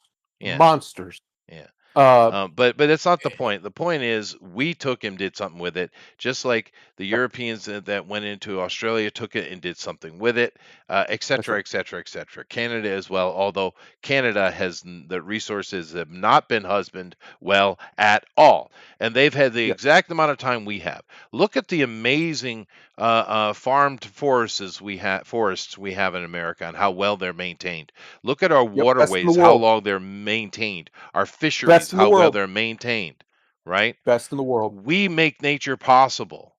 We That's do right. not pollute and destroy it. We uplift it and maintain it for our own purposes, right? That's So right. all these little environmentalists and shit, you can go suck it, because we're the ones that make sure. Like they're always going on, when in my day it was save the tree. Now it's save the plastic for some reason.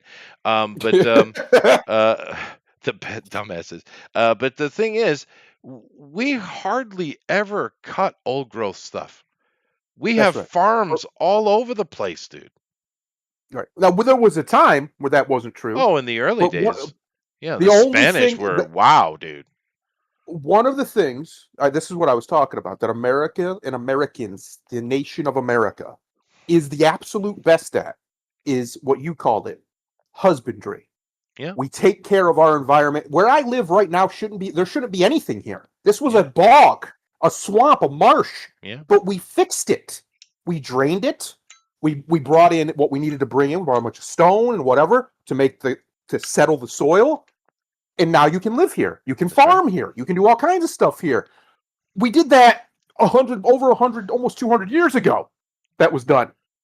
These sorts of things are done here at a level that nobody else does them, and they've been done so often, so just, it's just normal for us to do it that we don't even think about it. When you think about the fact that where I live in the Ohio Valley, the Maumee Valley, I shouldn't be able to even live here. I shouldn't. But some people, very, very smart people, some Americans, came over, built this massive, intricate pumping system, massive, drained it all out, and then filled it in with stuff that would be resistant to water degradation. Yeah. So people can live here. Sure. No, if That's you look brilliant. at the water management in America, it is, or Europe as well, it's impressive. It's It is. impressive what, and most people don't know because they don't study it. How Right. humans are able to move and maintain water is very impressive. It is. And I actually had this conversation not that long ago, a year maybe, in my adult class in the city over the mountain here. And I was talking about, the different water grades that we have in our region, right? And Mhm. how Mhm. this place's water is much tastier out of the tap than this one's is and stuff. And I was explaining why and how we move it around. And, I was just explaining the water management, right? Yeah. And all these people in the class, mostly women, but not all, they're looking at him. And one of the girls asked, "How do you know all the stuff you know?" And of course, in my brain, I'm like, "Why don't you?" Yes. Yeah. It's not hard. It's right there. No one's hiding this information. It's not secret. Yeah, It's not classified. You can actually go to any city in this area, all over the country. You can go down to the records departments, whatever it's called in that region, and find all the information of when they did it, how they did it, the sure. permits they filed, their names, the way they built the things, blueprints for the things. This isn't secret. No, It's not a secret. We know yeah, how it was done, but yeah, people just yeah. no interest. They don't Well, care. I This is mean, why, going back to your original point, democracy's a lie. You cannot be in it. You cannot be making informed decisions without that first part there, the information. It's a lie. yeah, These people are everybody's manipulated. Everybody is manipulated one way or the other, or sometimes no way at all. For the people who don't vote, they're not moved at all. But regardless, it's not ever a genuine will of the people. It's very, yeah, very rare where you have that. And it takes an enormous, like, I'll give you an example. After 9/11 happened and the country was incredibly unified, it was the best time in the world to be American, even though that tragedy just happened. And a personal tragedy for myself. My best friend's aunt was in the Pentagon and died. Uh, that sort of stuff, and everybody knew somebody. That sort of stuff was tragic. But after it, for about a month, 3 weeks, a month, America was unbelievable to be in. We had a unity in this we country that did. And the I've never world was experienced behind since. us. And I'll never Yeah, forgive George Bush for his bullshit. and he Never. fucked it He did because fuck he it. just couldn't stop He did. following the plan. They were given a plan. The plan was to take out 7 countries over the next 20 years or so. One of them was Iraq, and conveniently, every single one of those, but Iran has been taken out. By the way, um, and they're falling as we speak. It seems. Which is great. But That's great. Yeah. that's fine, especially if it turns into a more civilized Well, situation. like it used to But be. Yeah. the problem is the way we took them out before, like Iraq and Syria and Libya and all these other countries. They went from some level of civilization and order to chaos, pure chaos. Yeah. That's not good. But regardless, that's not the point. The point is he was following the plan. He wasn't making any real decisions because that's not his job. That wasn't his job as president. The reason they don't like Trump, the main reason is he wants to do what he wants to do. He doesn't want to listen to the shadow government that really controls foreign policy and has since World War II, if not longer. He doesn't want to listen to them. He wants to do what he wants to do because you know what? He's right. His track record on foreign diplomacy is unmatched in American political Yeah, history. he He's the shockingly is best good at that, isn't he? diplomat, Yeah. best diplomat we've ever had. It's not even. I'm not even going to sit here and pretend he isn't. Look how many wars he's ended. Look how many deals he's got done. Look how much money he's brought in 6 months, 7 months, whatever it's been since he's been president. 8 months since he's been president. He's brought in what, $24 trillion? I think is the Something number like now. that. Yeah. That's insane. That's insane. And if the freaking courts would get out of his way and let him focus on that, I guarantee you he could get the money on paper to pay the national debt down by half in the Oh, first 2 years of his term. they're Easy. they're tiring. He's going to have a couple year run here. It's going to be pretty good, I think. But yeah, another example of the way people think, though, is kind of like this.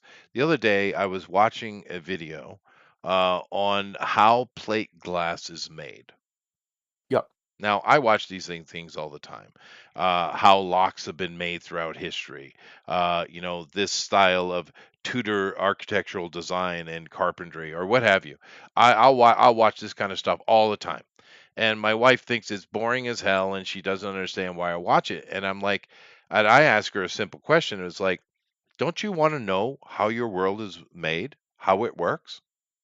Yep. But it seems very few people are interested in that. Curiosity. We're told at a young age that curiosity is a bad thing. We have that little It little kills the axiom: cat. curiosity killed the cat. Well, what the fuck was the cat doing? That's the real question. How did the cat get himself in a situation where just wondering about something got him killed? Apparently, that cat was up to some nonsense. That's just true. foolishness. That's true. Foolishness. Just wondering about things, asking questions is not going to get you killed unless the person you're asking the question to is a shithead. Yeah. Maybe we should focus on getting rid of the shitheads instead of the curious people. Just thought. Yeah. I'm just saying. Anyway, interesting conversation. But the good thing geopolitically is we've kind of covered it. There's not much different. There are a lot of people where a lot of flags are being waved recently, and I love every bit of it. And I love how J.D. Vance is in the very face of the British government, egging it on. And I say, good on you, sir, The next because president. yeah, well, the British government is out of control, dude. They're absolutely antithetical to their own Yes. people. But anyway, let me move on because if I don't, I won't. So let me do so. Let's get into our entertainment stuff and a little bit lighter conversations, shall we? Let's do just that, Mr. Oh, I actually have to say something here. If this is perfect because it's about superheroes. At the end of this, I have a review for Superman. I watched it. Oh, nice. That's all I'll say. That's all I'll say. Let's get to this. Avengers Doomsday teaser drops at Disney Destination D3. That is a lot of D's in one sentence. It is. That's a lot of D's. There are many D's. Matt was happy on that day. He was. Yep. Now, this article just talks about they dropped the teaser. Now, first of all, that's a lie.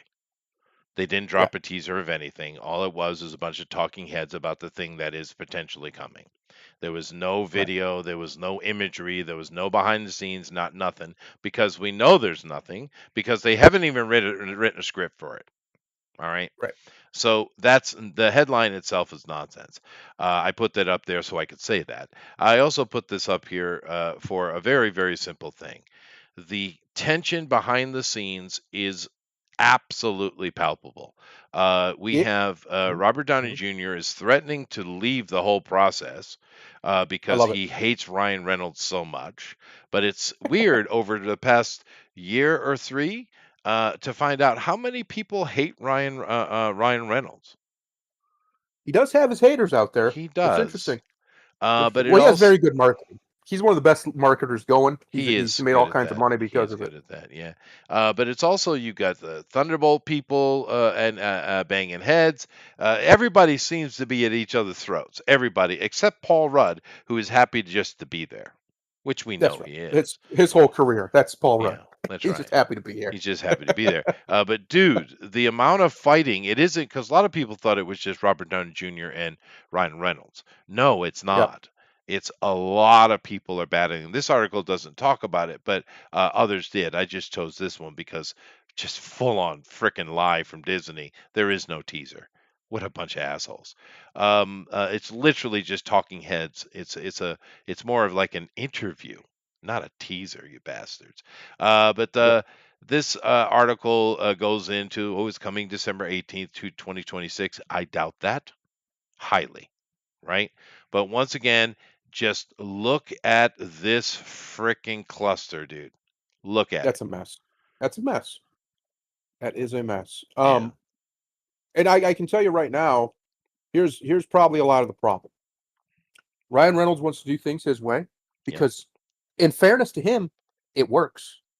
Robert Downey Jr. wants to do things the way he's done them because, in fairness to him, it works. Yeah. They're both in their own way, and in this field, they're both alpha males insofar as they have the success to back up their style. Sure. So I get why they bump heads. I do. The problem isn't them. The problem isn't that they both care enough to give a shit enough to get angry about it. That's a good thing, actually. The problem is that there's no captain. Well, the Russos, Someone, they're clearly not yeah, taking the someone reins. needs to get in there that has the stroke. If Robert Downey Jr. can't do it because of Reynolds or whoever, fine. But someone needs to get in there who has the stroke at Disney, not at Marvel, at Disney. Whether it's Iger or one of his underlings, It should be the come in. Russo brothers. Well, apparently it's not. They're too much of pussies to do it, I guess. Come in and lay down old Mjolnir, the corporate Mjolnir, and get them in line. Lay down the hammer of Thor and be like, "This is enough. You're professionals. You're going to act like it right now." Mm-hmm. Period. Or you know what? I guarantee you, they all have clauses in their contract where if they misbehave in a certain way, they lose their money, or they at very least get kicked out. Threaten them with it. Yeah. Nobody on that. Nobody. You just showed it. Nobody on there is necessary. No. Not even Robert Downey Jr. We don't need him as Doctor Doom. We don't. No. I love him. I think he's great. Have him but we at don't. all. We don't need him, and a lot of us Yeah. don't even want him as Doctor Doom. No, So it's because they're wasting the character. It also talks about how they're shooting in London. Of course, we talked about them abandoning America. Now they say it's because it's cheaper, and we know that's bullshit. We know the yes. reason they're doing it is because that government has been completely taken over by progressives, and they're in their happy little safe space. That's why they're over in Britain. And of course, you're going to see with many things coming up, the next one in particular, that this is going to be a rough frickin' ride, dude. Because this is complete nonsense. And to be fair, I love to see it. Sure. Yeah, I love it. I hope this fails in the biggest way ever possible. It just burns the whole thing down. I love it. Yeah, I love because it. I let love me that. move this over real quick because I should have had it here, not there. But go ahead real quick. DCU Clayface set photos and videos reveal Gotham City. Okay. So, Now, Warner good title. Brothers has done the same Mhm. thing that Disney is doing and other studios. They're moving everything overseas. They're not shooting in America at all because they're Yep. not going to shoot in Trump's America, right? How dare us How elect dare that they? evil orange fascist? Right. How dare they? So, therefore attack all Americans, even the people in your own industry, because Yep. So this kid is doing Clayface. This is not Matt Reeves at all. This is James Gunn's DCU, right? Yep. Mhm. And this is the second installment we're going to get. It's supposed to be a horror movie. Okay, fine. But I thought it was really interesting because this has a lot of imagery coming from the set because they are shooting this and it's supposed to come out next, Halloween. But let's take a look at some of these photos of them shooting in the UK. Now, keep in mind, this is in Gotham, right? It's in Gotham City, right? So Gotham City is what city? New York. That's So, right, New we wait York. for the answer. Oh. That was I was waiting for. Thank you. Yes, it's New York City. Matter of fact, we used to call city New York the Gotham State. But anyway, let's take a look at some of these things that they're going to try to sell off as New York. All right, let's take a look here because they're in British cities. All right, here we go. So, does that make you feel New York there? Are you No. feeling New York? Are you feeling Mm-mm. it? Of course, the problem is New York and, of course, the cities of Britain are not similar at all. They're quite No. different, not only because they're cultural, but they're also smaller. They're not similar at all. And there's been a lot of movies we've seen recently that are shooting in other places, and you can immediately tell they'll give you a B roll from some movie 20 years ago, flying over Chicago or New York or something, right? And then Right. boom, you're in Prague. right? Or Yes. some other Yes. European city, and they're trying to sell it off as an American city. They don't have the same aesthetic or feel No, whatsoever. not at And all. if you don't get that, then what you're getting is horrible CG background. And I have a feeling that's what we're going to get, because you ain't selling that right there for America at all, right? No. Yep. Especially not New York, right? Here's another one. Let's take a look, right?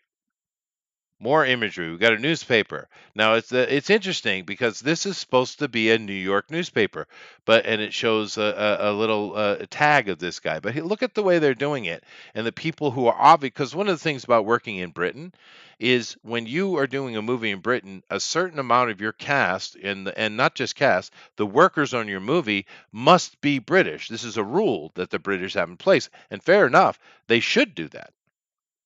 They're Yes. trying to protect their workforce, and good on them. I have no problem with that. Take a look at that newspaper. Does that feel like an American newspaper to you? No. No, it Headline's too doesn't. It small for looks like one. The Guardian. Hmm. Yeah, Headline should be a lot bigger. It should dominate the top center of that more than anything. It we doesn't just look like an American we newspaper. just lay our newspapers out differently. Yes. We do. We also tend to use a lot less color in our newspapers, where the British put a lot of color in the newspaper. Yep. Right? If you think about American newspapers, especially in the front page, which is what it's supposed to be, well, we hardly ever put color on our newspapers. Sure. Hardly. Yeah. We We don't do that. don't The need to. British do that. No, we just because we don't. But our script that we use, how we lay them out, they're different, and it's a subtle thing. Now, I've actually studied about newspaper history and how things are typesetting. I've done that because I'm a boring person. However, but so maybe I know a little bit more about it than the average Joe. However, Mm. I know your eye looks at that and it's like, hold on a second. I know it If anything, does. it looks like a school paper more than it does a city a city main paper would. Yeah, no, but Because therefore Britain. It looks just like The yeah. Guardian is what it looks like. Yep. Yeah.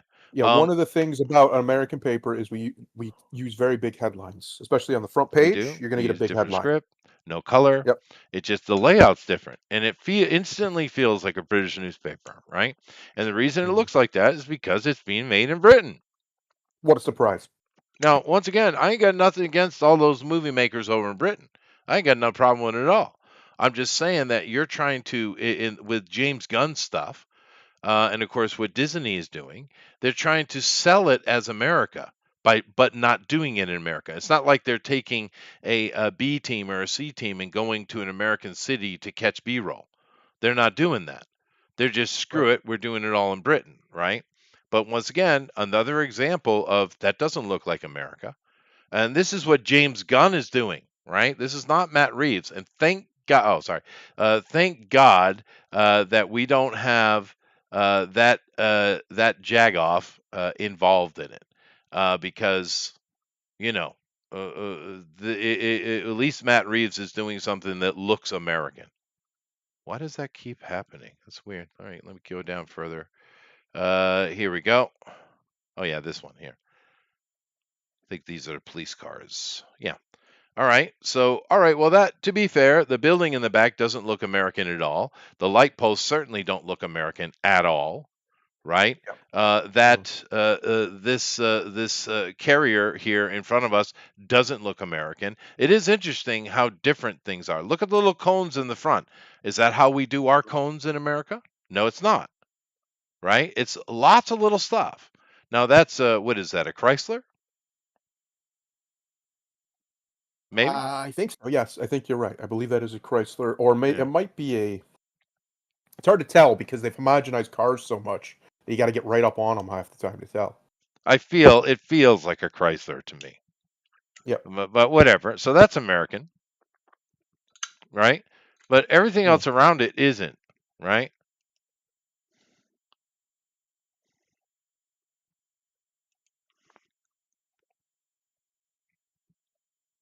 Now that's a very American thing, but that doesn't feel the same as the thing I just looked at, right? Yeah. And so I don't know what that's supposed to be. Hold on a second. I don't know why it keeps going back to the top every time. Here's some more imagery, right? That's a little Okay, better. that it's a little better. That could be like an Inquirer cover or something like that. Fair enough. Oh, there we go. Yeah. That's better. Let's see here. I just want to look through them, you know. And once again, that car carrier right there is very British, right?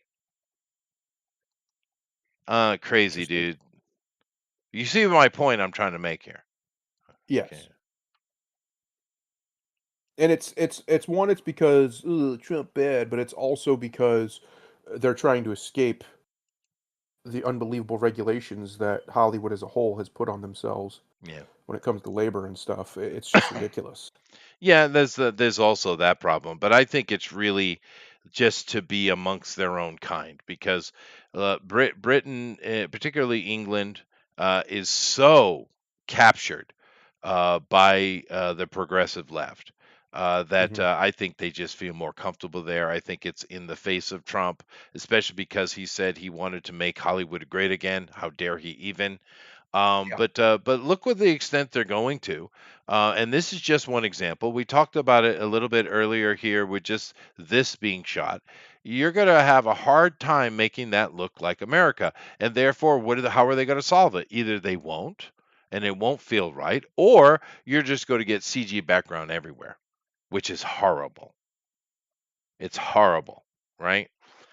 So it's like because of their stupidity, they're just constantly shooting themselves in the face, right?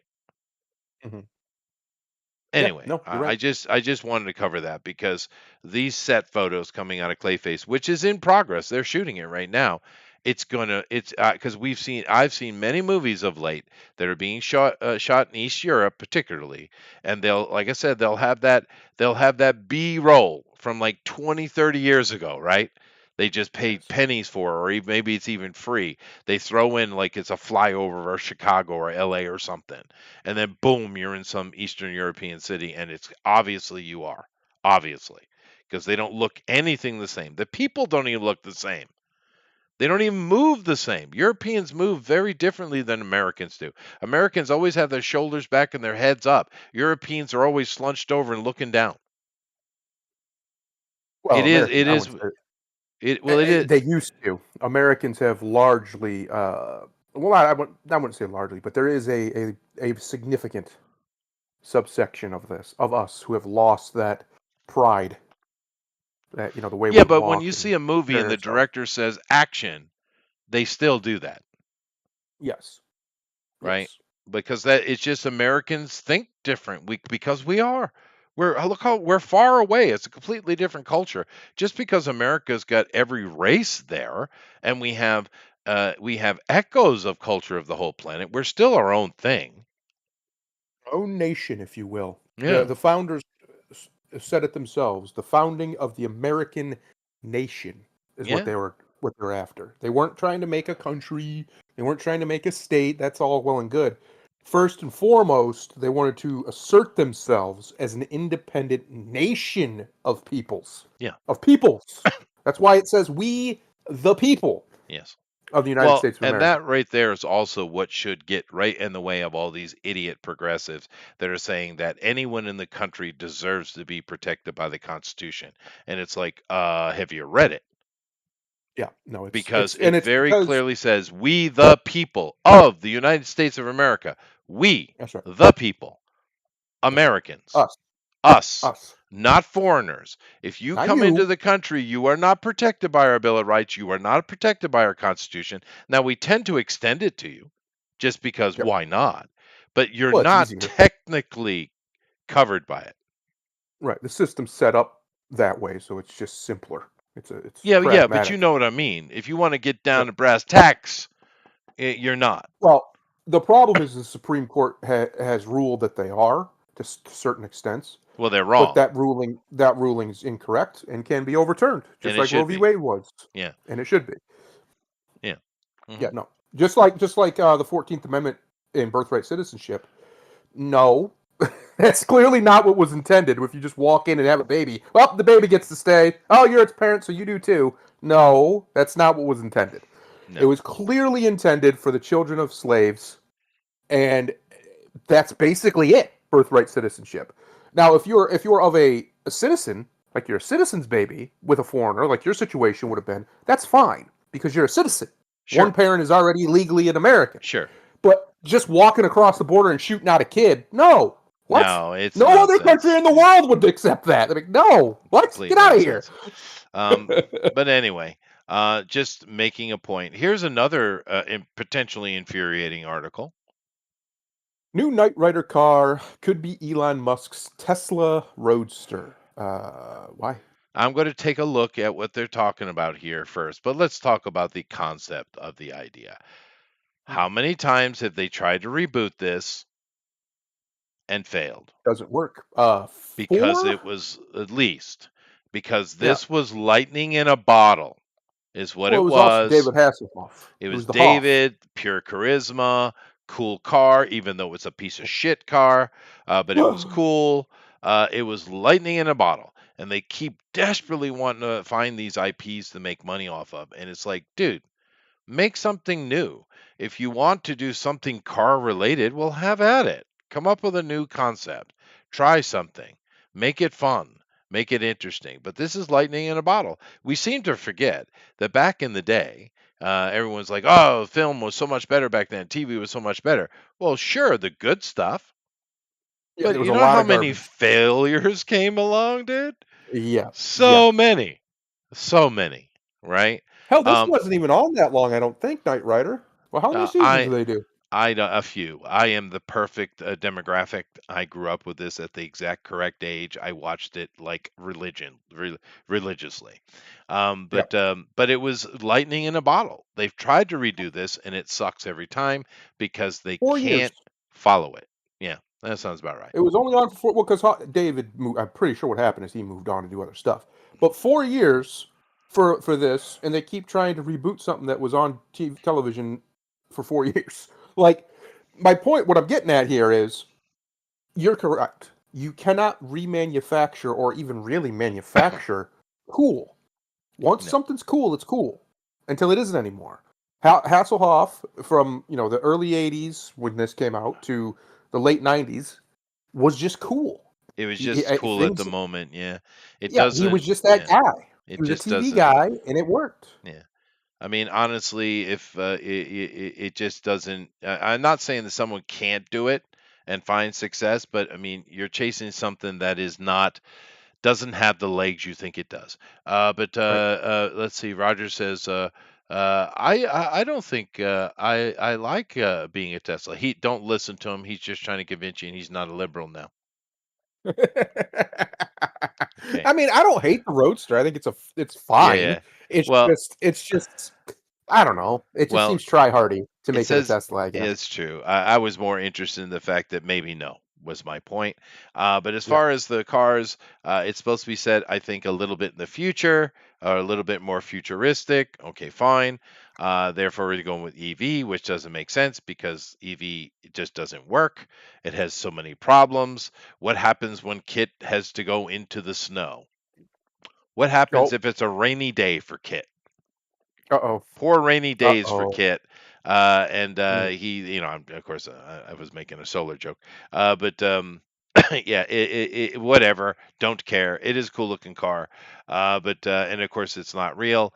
This is a Chrysler, which looks like absolute shit. This is a Lincoln, better. And this is the Tesla. Honestly, out of the three, this is the one to go with. It looks like a car. These other things look like they're right out of a sci-fi movie. Yeah, this looks real, and of course, because it is real. Basically, what it says in this article is whoever sponsors them, gives them free cars, gets to be Kit. Is basically what they're saying. So, Elon, if you're interested in being a new Knight Rider, there you go, buddy. Free advertising. Yeah. So that's what the article's all about. Whoever gives them free cars, because each one of these cars costs $100,000, and they want to have 3 or 4 of them for shooting, which is nowhere near enough, by the way. Yeah, at least 3 or 4 of them. Well, they'll make dummy cars that just look like them, of cheap ones that they can smash into stuff. Now, the as an example, the Dukes of Hazzard, that was a Challenger, right? Charger. A Charger. No. Why is my brain knows this? Why ain't it accessing it? Oh, come on. Hang on. I thought it was a Challenger. Um, Charger. Yeah, I was right. 1969 Dodge Charger. okay. The General Lee Charger. Yep, 1969. Let's see here. Duke said 300 to 329 Dodge Chargers during the running of that. Holy crap! Yep. And they used several models actually, and they put them together. They had stunt cars, production, and stuff like that. Um, Yep. yeah, that's a lot.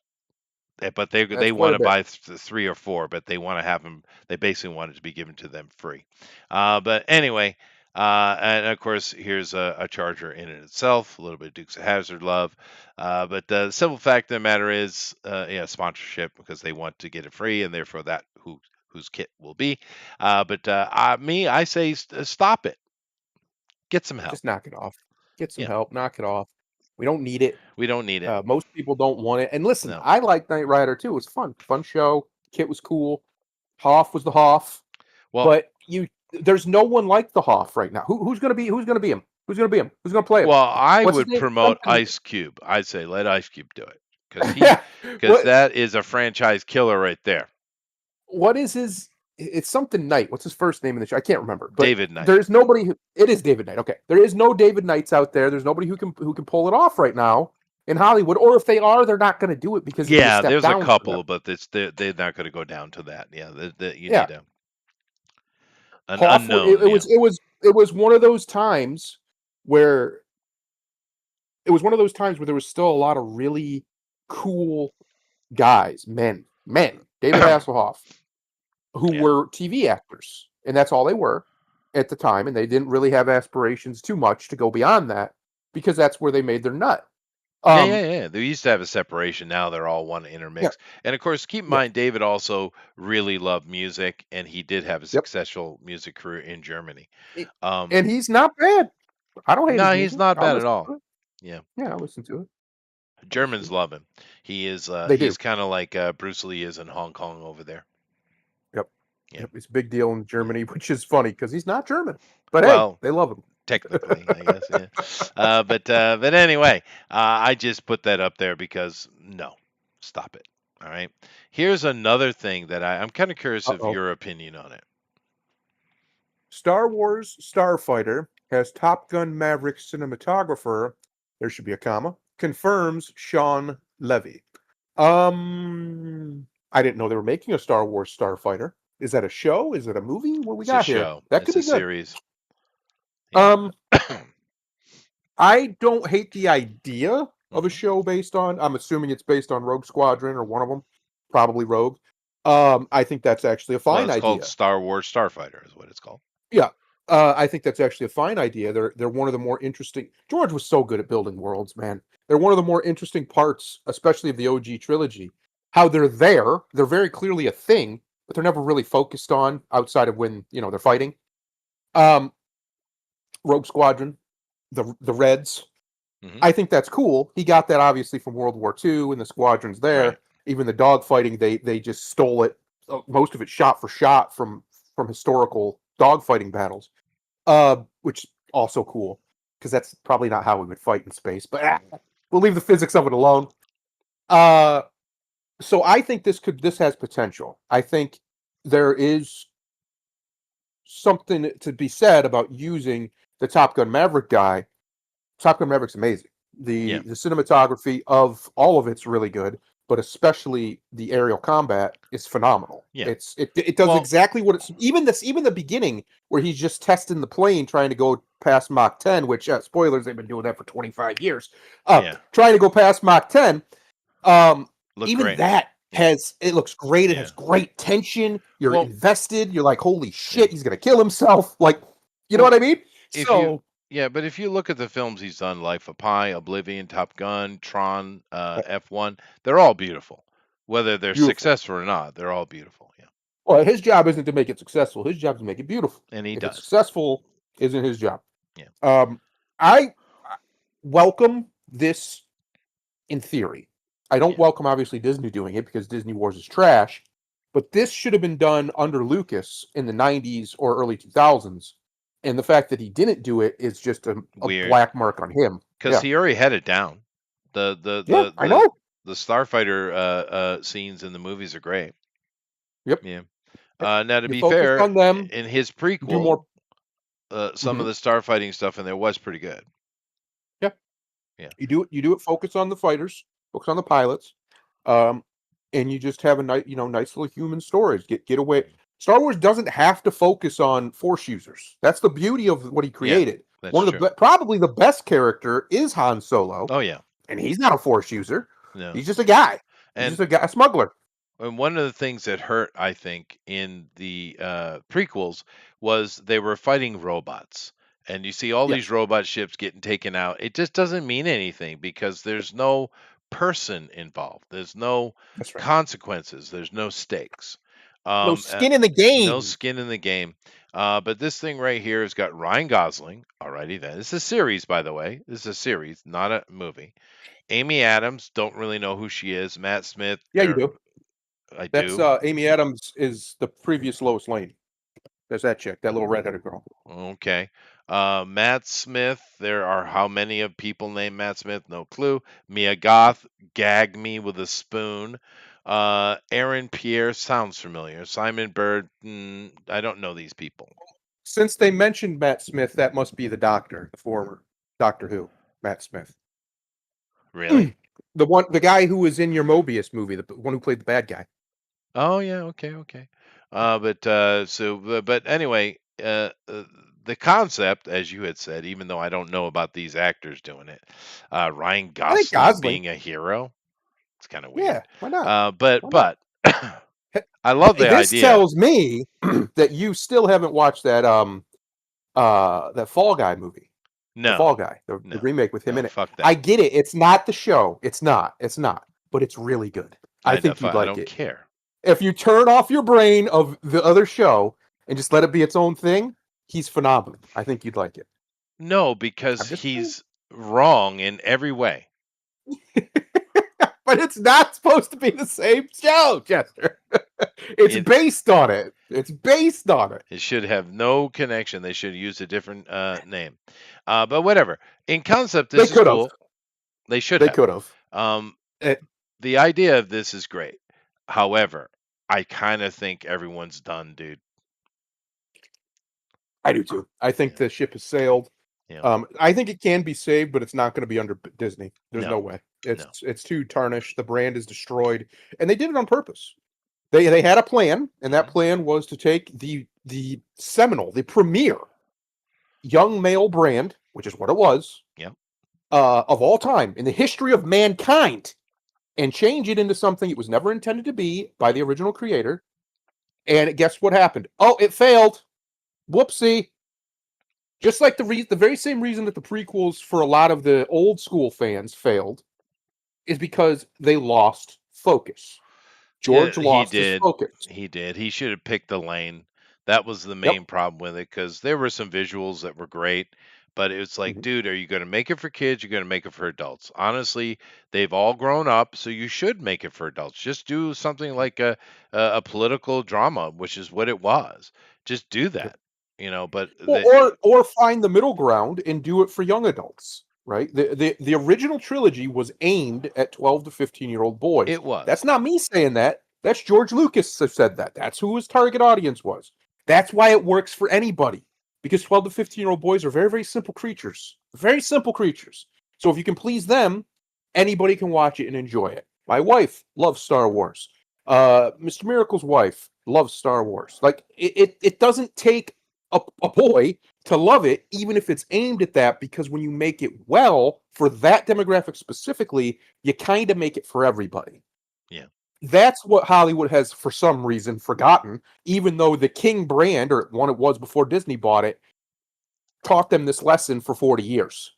If you make it for your demographic, if your demographic is the right one, which there's a couple of them, but that's probably the best one, 12 to 14 or 12 to 15-year-old boys, that young teen boy, if you make it for them, anyone can enjoy it as long as you don't make it, over the top. Star Yeah. Wars wasn't over the top. It was right. Well, It hit the note right where it needed to hit it. you know where he screwed up, I think, and this is my, this is armchair quarterbacking for sure. But Yep. where I think he should have done the prequel, the very first image you had in that movie should have been a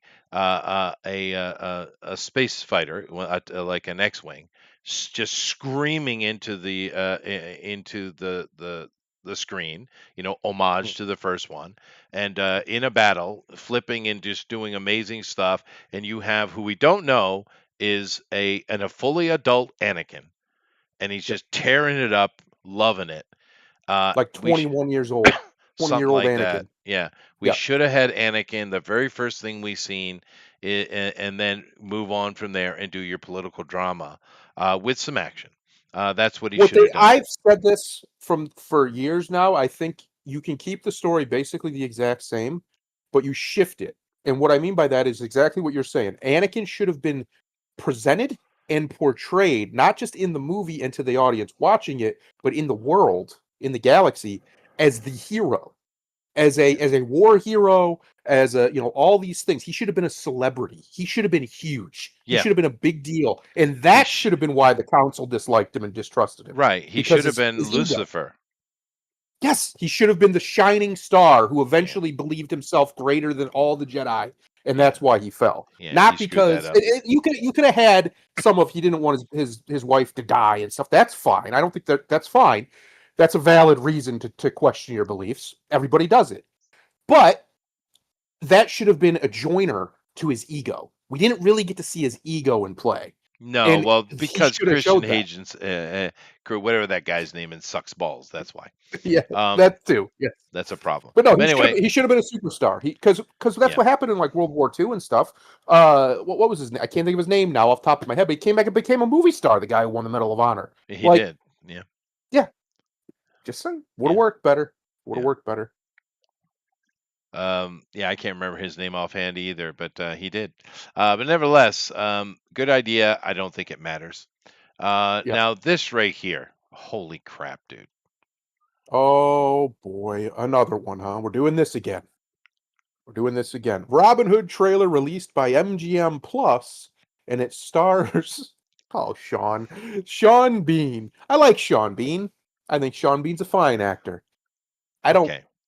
know Well, if I need him in a Robin Hood situation. Um, I want to talk about it a little bit, and I kind of had a slight epiphany while looking uh-oh, at this. Here's our boy Tiffany's. playing Robin. He's a he's a boy. he's a bit youngish looking. I That's a would have boy. went Yeah. with someone Mhm. a touch more rugged, but okay. Yep. I ain't got no problem with Maid Marian though. Yep. Would storm some No castles for problem that. at Yep. all. Mhm. But here's the thing. Here is just a taste of some of the Robin Hood adaptations we've had over the years. Yep. Here you have 5 films. There's actually way more than that. There's Way more. Yeah. probably 30, right? Television adaptations. There are way more than that. Yes.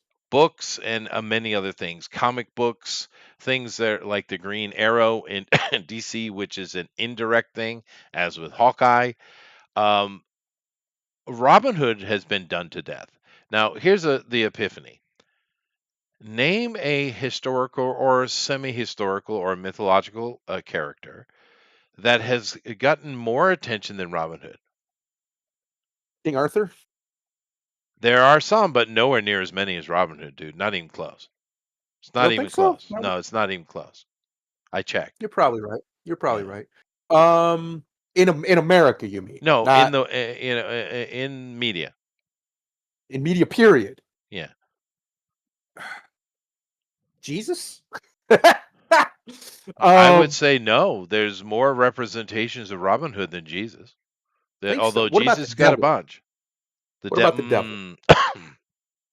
That's I probably bet the wins. devil beats him That out. probably Yeah, I bet the wins. devil beats him out. Another one that probably wins is Stone Monkey because Yeah, the I was gonna go. Chinese I make think a was next. billion Yeah. of those. What Huang about Hong as well. what about the Count himself, old Dracula? I don't think it's even close. You think Robin Hood kicking that ass too, huh? I think so. All right. 100%. Hey, might 100%. be. I'm not gonna. Although I don't know. we have mentioned things that are have been adapted many, many times. Yeah. But the thing is, Robin Hood has been beat to frickin' death, dude. And the worst part is nobody tells the story correctly anymore because he's not robbing rich people. He never was. He's robbing the Well, government. That's who that's he's right. robbing. The Yeah. corrupt government. He's Now, stealing the people's money back and giving it to them. That's what he's doing. in this, they do say that this it reimagines and Oh it's boy. supposed to be much more historically authentic. Now, Mhm. Robin Hood was an amalgam of various people standing Yep. up against, you know, corrupt officials and, no, people of the aristocracy. There wasn't a single Robin Hood, but that's okay. But this is supposed to. They're trying to do very, very historical. Now, that's been done before many Yes. times, so Hmm. nothing new. Hmm. But I just don't understand why in the hell we can't even take a break. We had a modern telling of a female black Robin Hood in Britain here not too long ago. Oh my Why can't we gosh. take a break, dude? But here, poor Sean Bean, great actor by the way. Is he playing He's Prince John? here playing. No, Oh, he's he's playing the sheriff. sheriff. Yeah, he's playing the sheriff. Interesting. Yeah. Interesting. So I like Sean Bean. yeah, I so like do Sean I. Bean. He's a But good boy. it's also going to be mega woke because Marion is going to be the lead in this, Of right? course. And she's of course not doing all the action. The boy, the Forrester boy, who she's going to be manipulating and using, she's dealing with the courtly stuff. But she's going to be the Mm. focus. It's not going to be Robin at all. So why call it Robin Hood? Why not call it Maid Marian? Well, here's the thing. In a different time, that could be interesting. I checked Because Hercules, Roger. It's not even close. what you could do, this is how I would, and maybe this is what they're going to do. I don't know, but I doubt it. What you could do is you could focus on the court intrigue, and then Robin Hood himself is kind of what you just said. He's an amalgam character. He's not really one guy. He's like kind of like Batman, right? At least early Batman. Yeah, He's but they're more of a not folk doing that hero. though. They're not Yeah, doing but I that. know. But I'm saying you could do it from that You perspective, could. and it would. I think You it would could. work. But that's not what they're going to do. That it's not. Well, I think it's stupid. We don't need another one. It's going to be god awful because this is MGM, but they're doing it with over in Britain again, right? Where it should this technically should be there. But let's take a look at the trailer, shall we? There is teaser. You ready? Here we go, folks. Okay. That lady again. Yep. She does have Okay. very regal features, though. I'll give her that. She does. Oh, and that's not very realistic village at all. Okay, she's a looker. She's pretty. She is Pretty women are pretty. allowed to be in stuff again, Chester. We're allowed to have them again. We've We we've are. decided. We Yeah. are. So he's doing his Robin Hood thingy. All right. And In character, he doesn't look as bad as I thought he would. well, I'll because give it. they're shadowing the hell out of him. But Yes, they're doing a lot of work, but he but looks a this lot better in trailer, character. this teaser is bullshit though, because Maid Marian's going to be the main thing, not him. Yep. They're lying to you, right? Hmm. But I mean, mainly I put that we know they're still woke, especially, stuff that's going to be over in Britain. For me, it was more, please stop, Yeah. See, please. like right. I don't know what that other picture of him was, but if that's him, that's fine. He's got a little bit too much of a grimace, I think. But other than that, it's fine. He looks gruff. He looks like a man. I could believe he's a man of the wilds, right? He's out in the wilderness. Sure. Um, Well, he's supposed to be a forester in this one, not which is a noble or something strange. like that. Um, Maybe they'll say that's what they've been reduced to or something, and that they're not.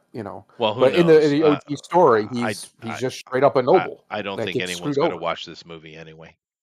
No. No. It's Poor Sean. they need. Look, I'm not against them doing Robin Hood stuff. I think it's a great story. I just wish someone would do the story instead of retellings, reimaginings, and all sorts of other bullshit. The original Robin Hood story is very, very compelling. There's a reason why in the Anglosphere, but especially in America, the outlaw is beloved as a character, as an archetype. And Robin Hood is probably the OG of that, the original, because sometimes the law is wrong. And if you were doing it from that perspective and you were staunch on it, you weren't doing this wavering back and forth bullshit. No, in the Robin Hood story, he's the good guy. He's just forced to do bad things, or what things would normally would be bad. There's no middle ground. It's not a shade of gray. The sheriff and Prince John are evil. Period. We don't need to present it any other way. We don't need to try and add nuance to a simple story. When you do that, most of the time, as Hollywood is replete with examples of, you fail. Because it's the simplicity of the story that is compelling. All these artsy little nerds who want to make the next great Godfather or whatever, they don't understand that you can't turn everything into that. You just can't. It's not the way every story is told. Most stories, the vast majority, are very simple.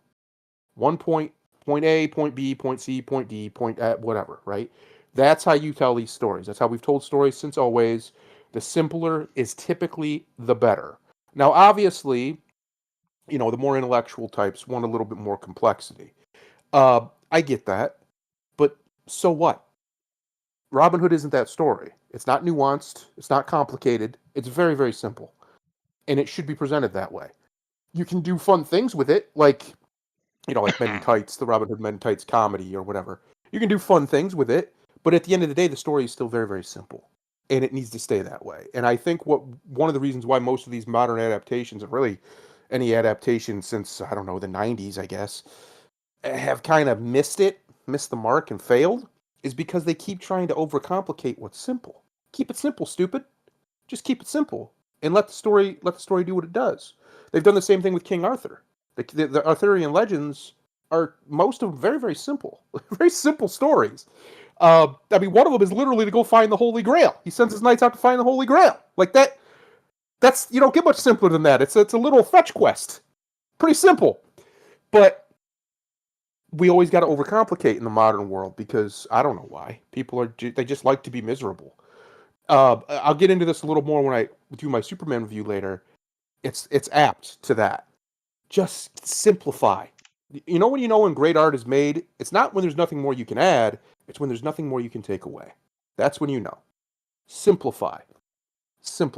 And I think what we're going to see with this Robin Hood show, and like I said, with pretty much every adaptation we've had, is they always want to add we got to add a little nuance. We got to add a little depth here. Well, what if we change this? What if we make Little John gay? Or what if we do, like, no, what? Stop it. You're not telling the same story now. It's like they've forgotten how to tell stories, Chester, and it vexes me. I'm terribly vexed by it. Yeah.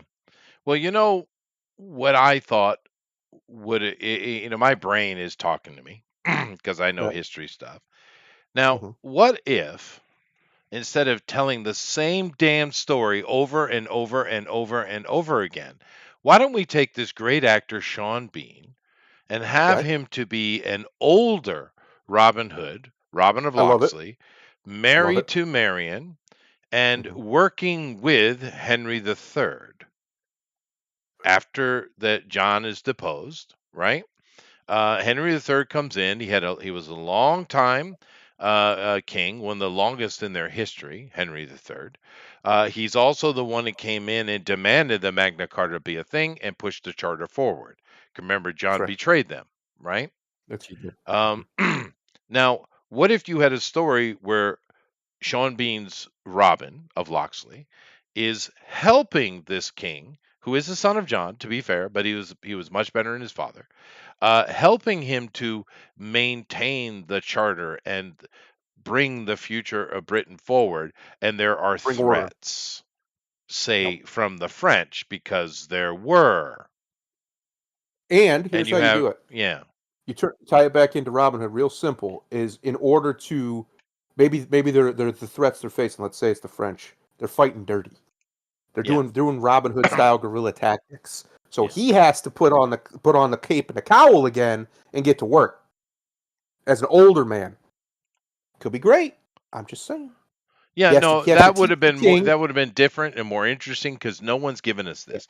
We had one no, movie with Sean Connery where he is playing an older Robin Hood, but it has everything to do with him and Maid Marian just bitching each other like an old couple, yes, right? It's a boring ass movie. But I'm just saying that would have been far more interesting, something new in the Robin Hood legacy than just telling the same story over again. We just got a Robin Hood, a full on like this kind of Robin Hood, with Jamie Foxx playing the Saracen, right? yes, yes, I mean, yes. goodness gracious. But whatever, whatever. And you I could just even one of the cool things you could do with if you time did a time skip basically, and let's see what the aftermath of him being Robin and how it helped yeah, the English people is someone else could because he would have it that nobody knows he was Robin, right? Obviously, you could. he's just a noble who was in the court with the king. He's an advisor or whatever with the Marries king. another noble, normal. Yeah, yeah. And what happens is time goes on, somebody else starts being Robin. Somebody else takes up the hood, takes up the thing, and takes up the mantle, if you will, and starts doing it in his name, in the name of Robin Hood. Uh, and that would be a problem, obviously, for the real Robin Hood because he wouldn't have been okay with that. That would cause tension. That would cause drama, and then, like I said, he'd have to go sort that business. Um, there's just a lot of things you could do with that. There are A lot of really cool like ways to tell that story. here's another thing they never had the brain to think about in any of the renditions. How about we do kind of the Mark of Zorro thing or the Mask of Zorro, whatever they call it. I think it was the Mark of Zorro. Mask. It was Where the mask. You were mask, listening. Mhm. where there it's a title that is passed down. What if we did a Yeah. movie that was centuries later, and Mm, the Robin Hood thing is like its own little mini industry? could do. You could have Could that kind of thing, like the Mask of Zorro. That would mhm. be different, but no, no, no, no. We get the same damn story being retold over and over again. And I like I just said, the worst part is they don't even retell that story. They change it.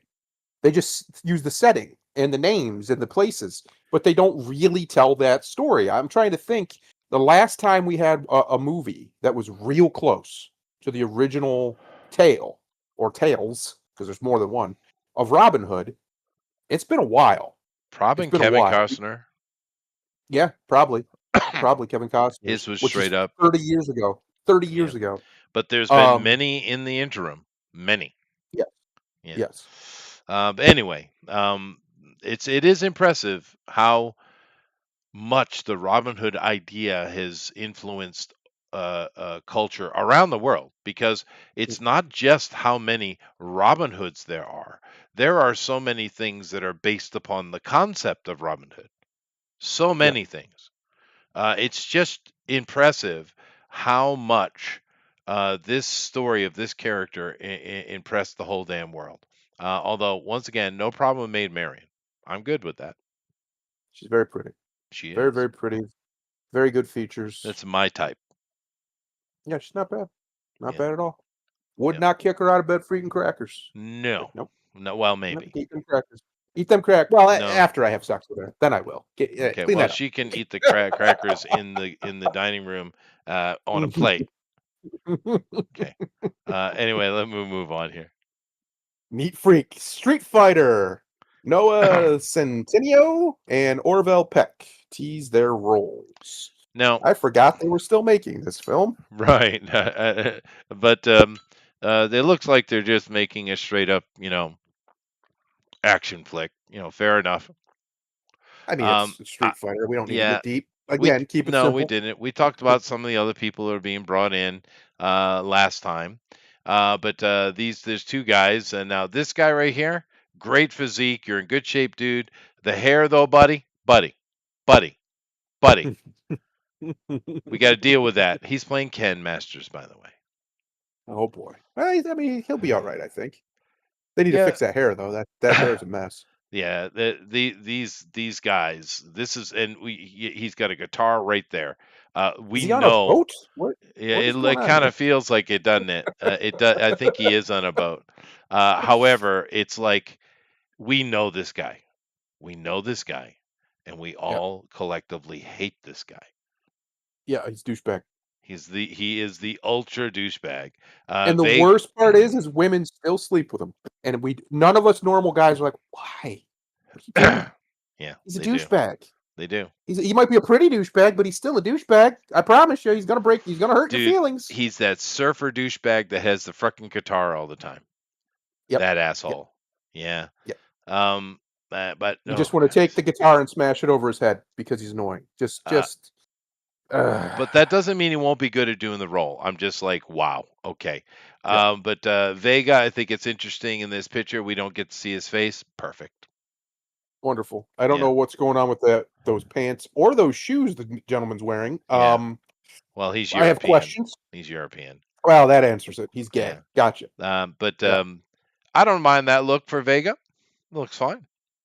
No, he'll be a good. I think that's one thing I'll give this film so far credit is most of them. I'm like, okay, yeah, not Yeah. bad, not Well, bad we got casting. Cody Rose's Guile. Mhm. We have let's take a look. We got 50 Cent as Balrog. That's going to be hilarious. Yes. Jason Momoa as Blanca, hilarious. Let's Uh-huh. see. I think we looked at it before, but just let me take a look at the guy playing Ryu here real quick. Roman as Akuma. Akuma. Yeah, no, we looked at it before and we were both like, eh? Yeah, I don't know. We'll see. Yeah, Maybe I he know. jacked himself out. I mean, he's in I good shape in just that picture right there. yeah, no, it's not about shape. He's too old. He's too old. He does have a bit of age on him. Yeah, a Yeah, little seasoned. a little bit. Now let's see here. We got Roman playing Akuma. That's fine. Who's this girl playing Chung Li? They need to be. They looks like they're going after people who are fit, which cool. I'm good with We that. looked her up before. I think she We was the did. one we were like, maybe, but it might. Maybe I'm thinking that. Yeah, she's real skinny. Real skinny and not pretty at all. No, and it's as a white American, it's hard for me to look at Asian women and be like, she's not pretty because we're wired to think that even ugly ones are pretty because we're not used to them, and that one's not Well, pretty. I live here. Trust me, this girl is not even close to being pretty. Her eyes aren't even on the same line. Yeah, Look no, at she's that. Her got eye left eye problems. is way lower than the right one, right? She has a 5 head, has a lot of She forehead. I don't does know what's have a going on five there. head. She's really not an attractive woman, which, depending on the role, doesn't matter, right? But But for Chun-Li, it does. Chun Li, she She's should be gotta be mega fit, and she yeah, should be. She doesn't have to cute. have the legs of Chun Li. We know you're not going to find a human like that, but she needs to Oh, be no, no, no. fit. She exists. I Oh seen her. She's well, a cosplayer. She's got them thighs, boy. Woo!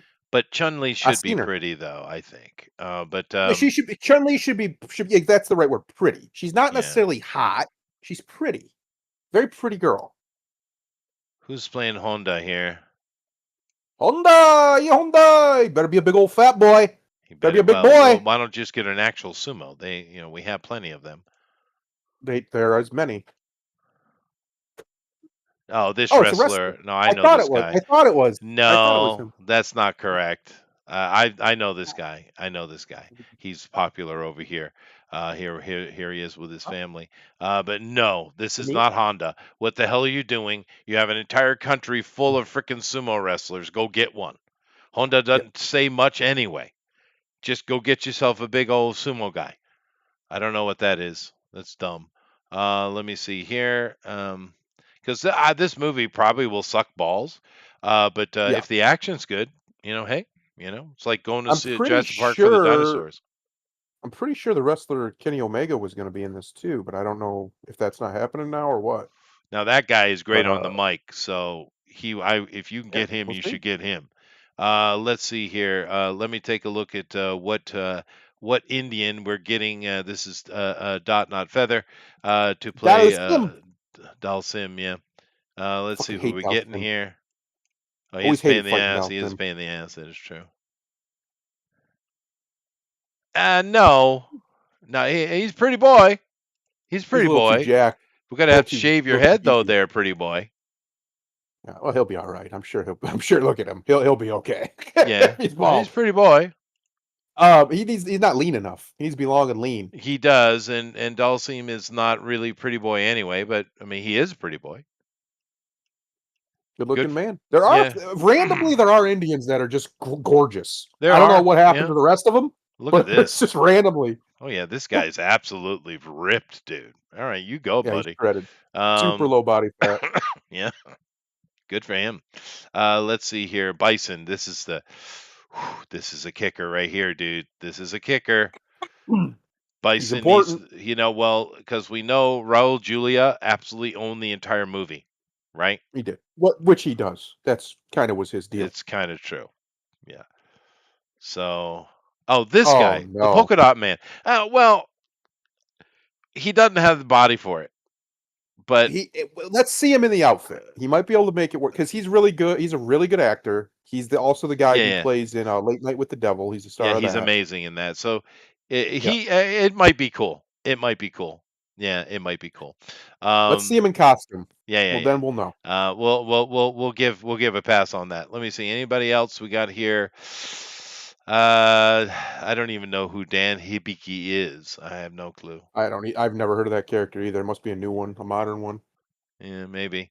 My son played. My son played that game. This game. Oh yeah, I Street Fighter's been around forever. Yeah, yeah, Early yeah. 90s, I late wasn't. 80s. I play Mortal Kombat. I didn't play it. Oh, this guy. Yeah, me too. Okay, this fella. Yeah, it's Andrew Schultz. Yeah. Okay. All right. He's a comedian, kind of. So I don't. All right, Yeah, fine. he's funny. He's like But he's one of those a comedians pundit. he's better off stage, in my opinion. He's better if he's just in conversation, that kind of comedian. Yeah, That's he's just my a opinion. old school Democrat that kind of wants the party to go back to that. And Hmm. he's been complaining greatly to amongst them. But he's a good speaker, so and he's a bit funny. I've seen his stand up, a little bit of his stand up. It's not bad. Anyway, Street Fighter. Don't expect much out of it. The movie I just hope it's fun. it was Just fun. fun. Like I said, the original movie it was all Raul Julia as M Yeah. Bison. Well, and my boy, don't leave out the man now. Come on. What Guile, Jean-Claude Van Damme? Yeah. Yeah, he was He's fine. listen, he's not the best actor in the world, but he's No, playing Guile. He doesn't have to be. that's true. That's true. Well, it was fine movie. Personally, the original Mortal Kombat movie was better. Yes. As an overall movie, and of course they're remaking that as well, and it's got our boy in it. So, and that's been delayed a year though. That's been pushed Which back a is year, weird. by the way. Very strange. We're not really sure why. Yeah. It looked like they were ready to go, raring to go. We got all kinds of footage from it, all kinds of clips from it. It looked like they were ramping up marketing, and then all of a sudden, delayed a year out of nowhere. Yeah. Weird. And to be honest, they sold me. I was like, there ain't no way he's gonna be able to pull off Johnny Cage. He's too old for Johnny Cage But for no, it one. sold me 100% in that trailer, dude. But 100%. Yeah. Carl's the man. I should have never. I'm sorry, Carl. I'm sorry I ever doubted Yeah, you, that's sir. true. You're the best. You're That's just a true. great. You're just great. You're great at Yeah. your job. Yeah. I see that they don't have a Cammy. Roger says, "Yeah, no, I noticed that too, dude." But we'll see. Like I said, I don't have any anticipation for this movie at all. But which means it might turn out just to be good fun, right? But Carl Urban, that trailer of him as Johnny Cage, man, it looked good. It looked good. So I hope it is just good old fun because that's what it should be. But speaking of potential, hmm, Alan Richardson says Batman unlikely, but DC role possible. I'm telling you, the rumors I keep hearing is that they want Henry to play Batman in the DCU, maybe, which I'm fine with. I think he'll kill maybe that. James Gunn. Well, this is James Gunn stuff. This isn't anything to do with Matt Reeves, right? But Yes. there were a lot of people talking about Alan Rickson doing Batman, and I balked every time I heard it because I'm like, Yeah, no, he's too big. no. It was not even that. He's just not the right dude for Batman at all. His character, the way he does things, he's just not Batman. He's also blonde, and I won't have it. That's true. That's true. But here's the question, though, because it looks like from this article that he is going to be in the DC, though. The Yep. DCU. He is. Yep. What character? Now, to be fair, he's already been in the DCU already. That's right. He played That's Hawk correct. of Hawk and Yep. Dove. He's already done it. Yep. I He's don't think we'll get that also character back, but what do you think when he he'll was do? younger, Yeah. when Smallville was a thing, he Oh played yeah, Aquaman. that's true. Because and I think that's who he should play, I think he is should play Arthur. Aquaman. I agree 100%. That's the only thing that Arthur. comes in my brain. Aquaman. Now, does Because he play? Aquaman, see, here's the problem. We haven't ever had a good Aquaman in a movie. Who No. Arthur really is. He's a bad son of a bitch. Yeah, Go he read some is. Aquaman stuff. Yeah, he That's not doesn't a play man to around. fuck with. No, it's not. So, Well, that's boom. the question. Do we get the real Aquaman who's a badass? Do we Yeah. get Aqua Bro? Or do we get Which I kind of hate, Silverfish I'll be honest. Hole? Which I'd be Oh, fine with. God. I mean, it would be funny, but I really hope not. I would like to see Aquaman get the love that he deserves because Arthur is a great character. He just the fact that we've made fun of him as a culture because he's Waterman, he's Aquaman. He's not even Right. Waterman really. He's just the guy who talks to fish. The That's what fish. people Yeah. think. But he's But not though. He's yeah. incredibly powerful and he's a total complete alpha male badass. And he He is is. dark, and he is quite a dark Yeah. character, depending on who's writing him. Yep. But yeah, no, that's the only thing that came to my mind. The writer of this, Matt McGloin, couldn't really come up with McGloin. anything what he thought he might be. I think he suggested because this is stupid. No, it's stupid. No, no. Okay, but what did he say? He says Captain Atom or Sergeant Rock. No, Sergeant Rock should be a Aquaman. more lean soldier looking guy. He doesn't look like that. Captain Atom, he could be. You could take who is the bad guy? Major, the guy that's Oh, come on. energy, and he's got the protective skin there. We could play the Yeah. bad guy like that. He might be a good bad guy. But honestly, the first thing came to my mind, same as you, Aquaman, and he's already done it. Arthur. He's done it Yeah, before. He's got a superhero physique. We can he have a bit of does. Arthur can be a bit jacked. That's fine. I don't think that hurts him in any Not way. at all. Not at all. Yeah. Yeah. Because some characters are what you make Batman too bulky. I don't think it works. He's supposed to be stealthy. He's supposed to be he can be jacked, but he can't be like right. He needs to be Yeah. like a soldier, basically, I like agree. a ninja. And so I think it would work with Arthur because he's not that guy. He's a bad son of a bitch. If they do him right, he's a warrior. He's a Yeah. warrior king. Yeah. Well, I really hope that we don't get Dude Bro. Yeah.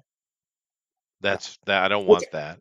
I And didn't mind it because I thought he did a good job with it, their version of it, but I would much rather have the real Arthur, please. sure, Please. Thank you. I will accept because it's funny. Silverfish Ho.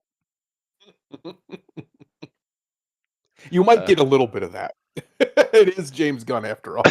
maybe, or at least someone making a joke. But it is a fish. But anyway, yeah, I just thought that was kind of So interesting stupid. because people kept pushing for him to be. But I mean, look at this. Look at his face. It's just No, no. he's not. It's no. It's not. It's not Bruce Wayne. I mean, this guy just doesn't have the slick. He can't be Bruce Wayne. You can put anybody in the suit, dude. Anybody can be in the suit. But Bruce Wayne is the tough part, right? And it turns Suave. out Clark Kent is also the tough part. Yeah, we'll get to that. Suave is what Bruce has to be able to Oh pull yeah, off. He no, has to be able to be absolutely, that playboy. 100%. Yep. He's got to sell that Playboy.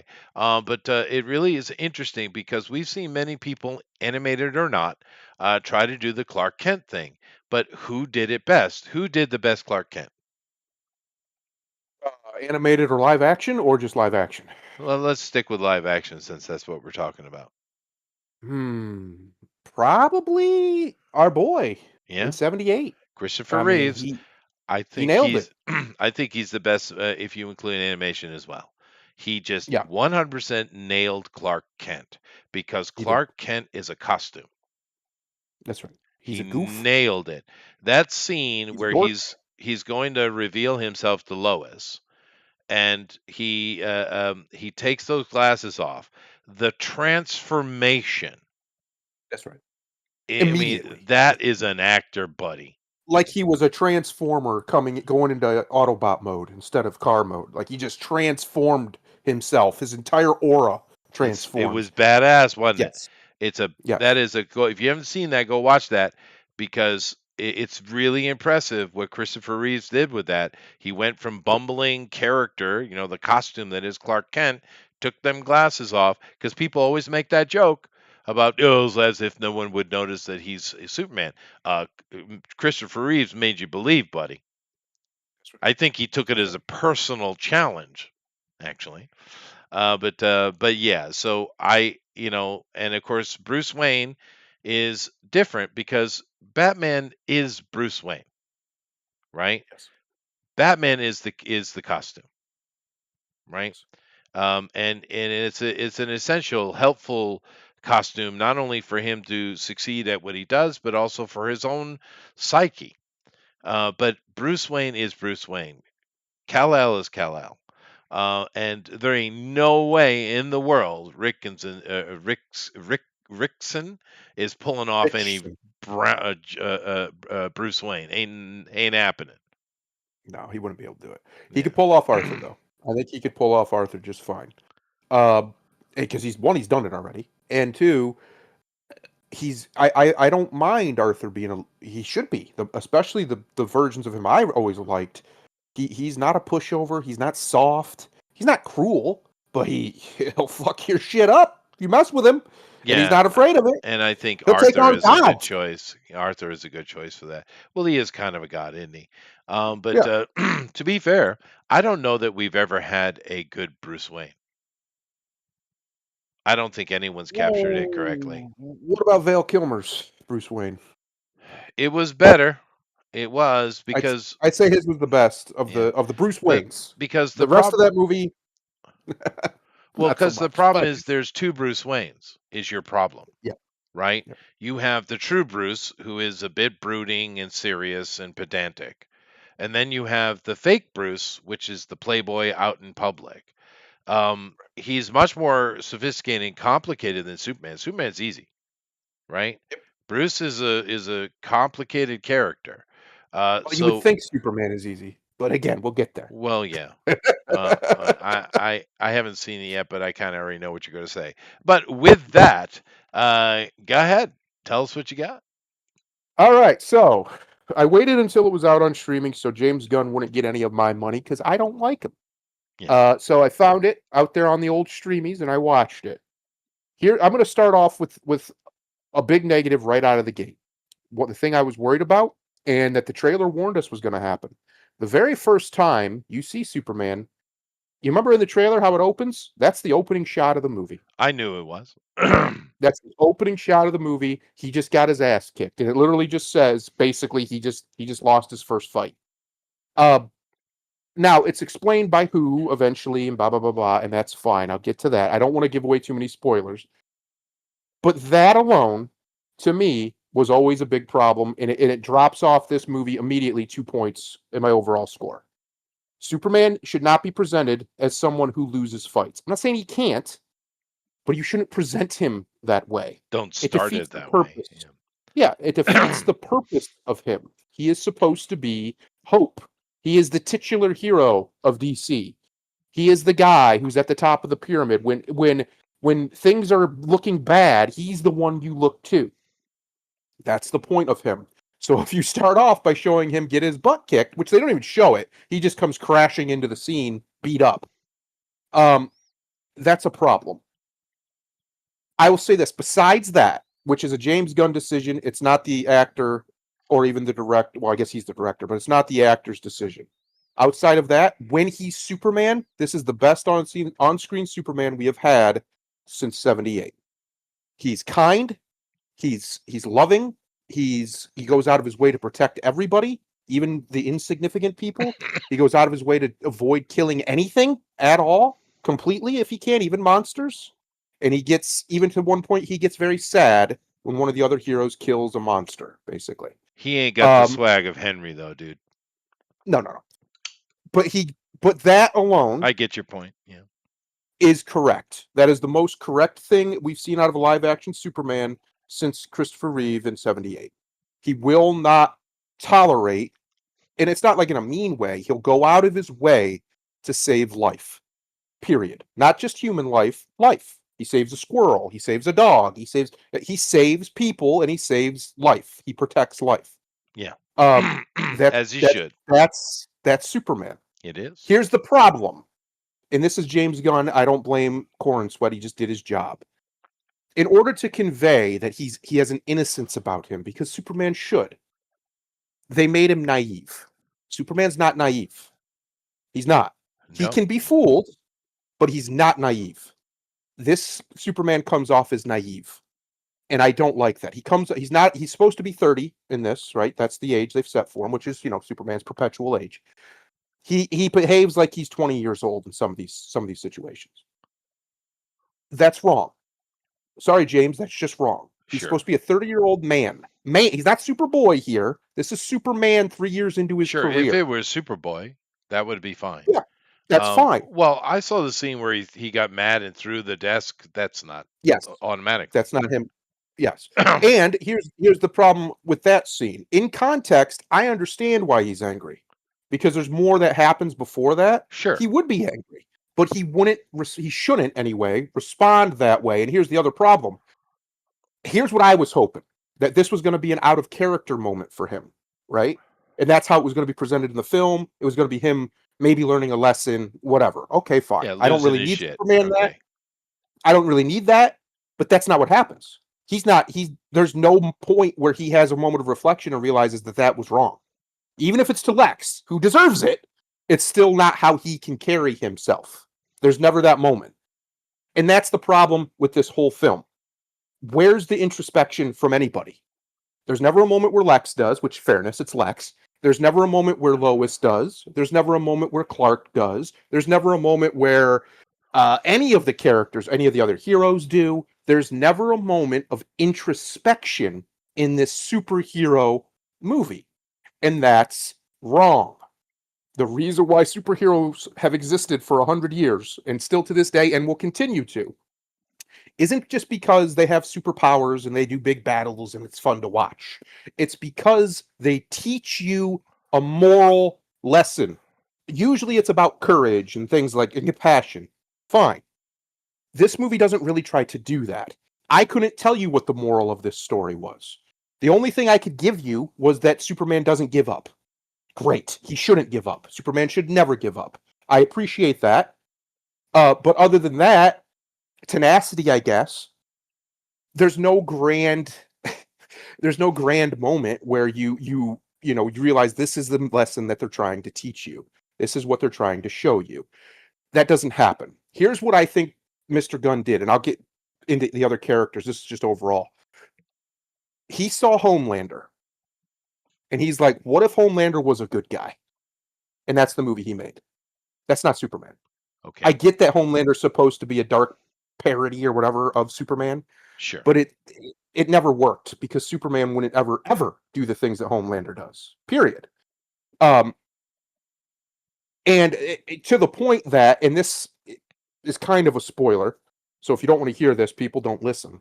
But it's not really that big of a deal. It's pretty obvious about halfway through, right at the beginning of the movie, actually. He clones Superman, and that's who has been fighting him this whole time, is his clone, in a costume that looks almost identical to Black Noir, except it's brown. And they call him Ultraman. That's how much he aped the Homelander story, the original Homelander story. Except in this one, Homelander is actually the good guy, and he doesn't, he finds out later about the clone, and that's where the big battle between those two happen.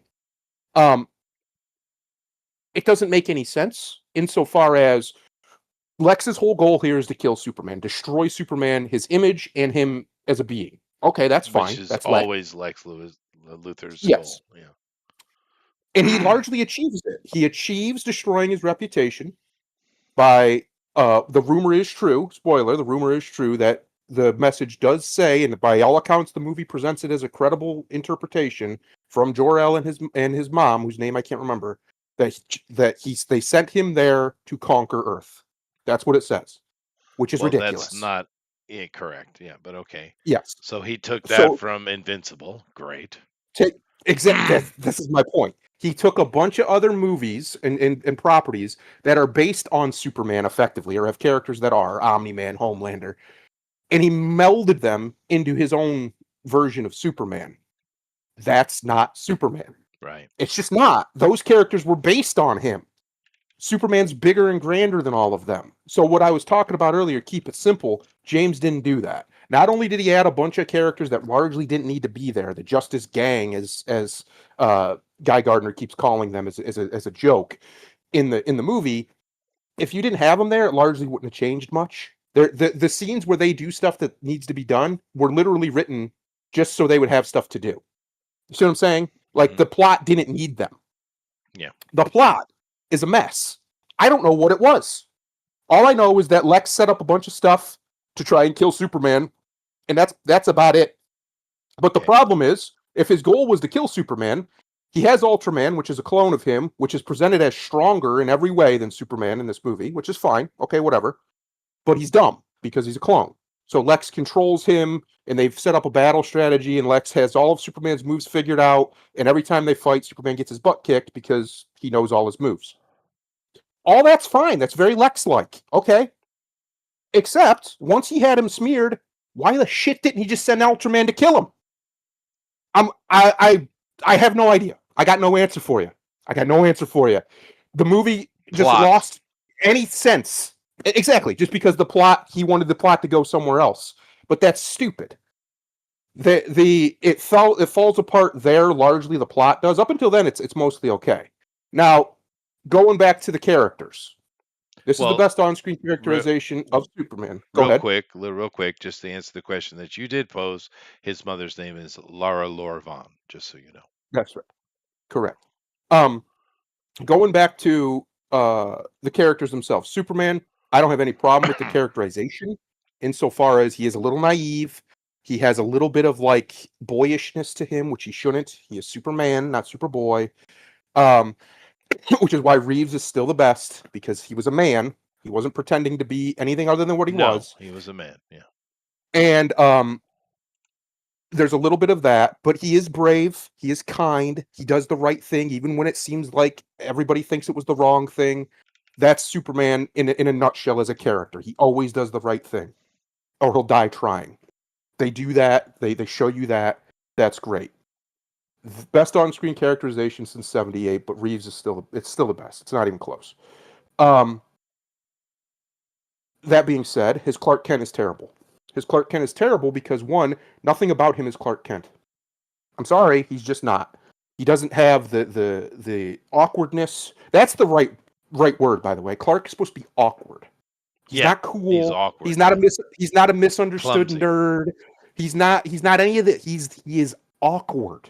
And that's what he should have been, and he's not. He's confident as Clark. He's making jokes and quipping with people too much as Clark. I don't like that. So his Clark Kent is terrible. Now, that's probably not David's fault, David Corenswet. That's probably James Gunn's fault. But still, that's where we're at.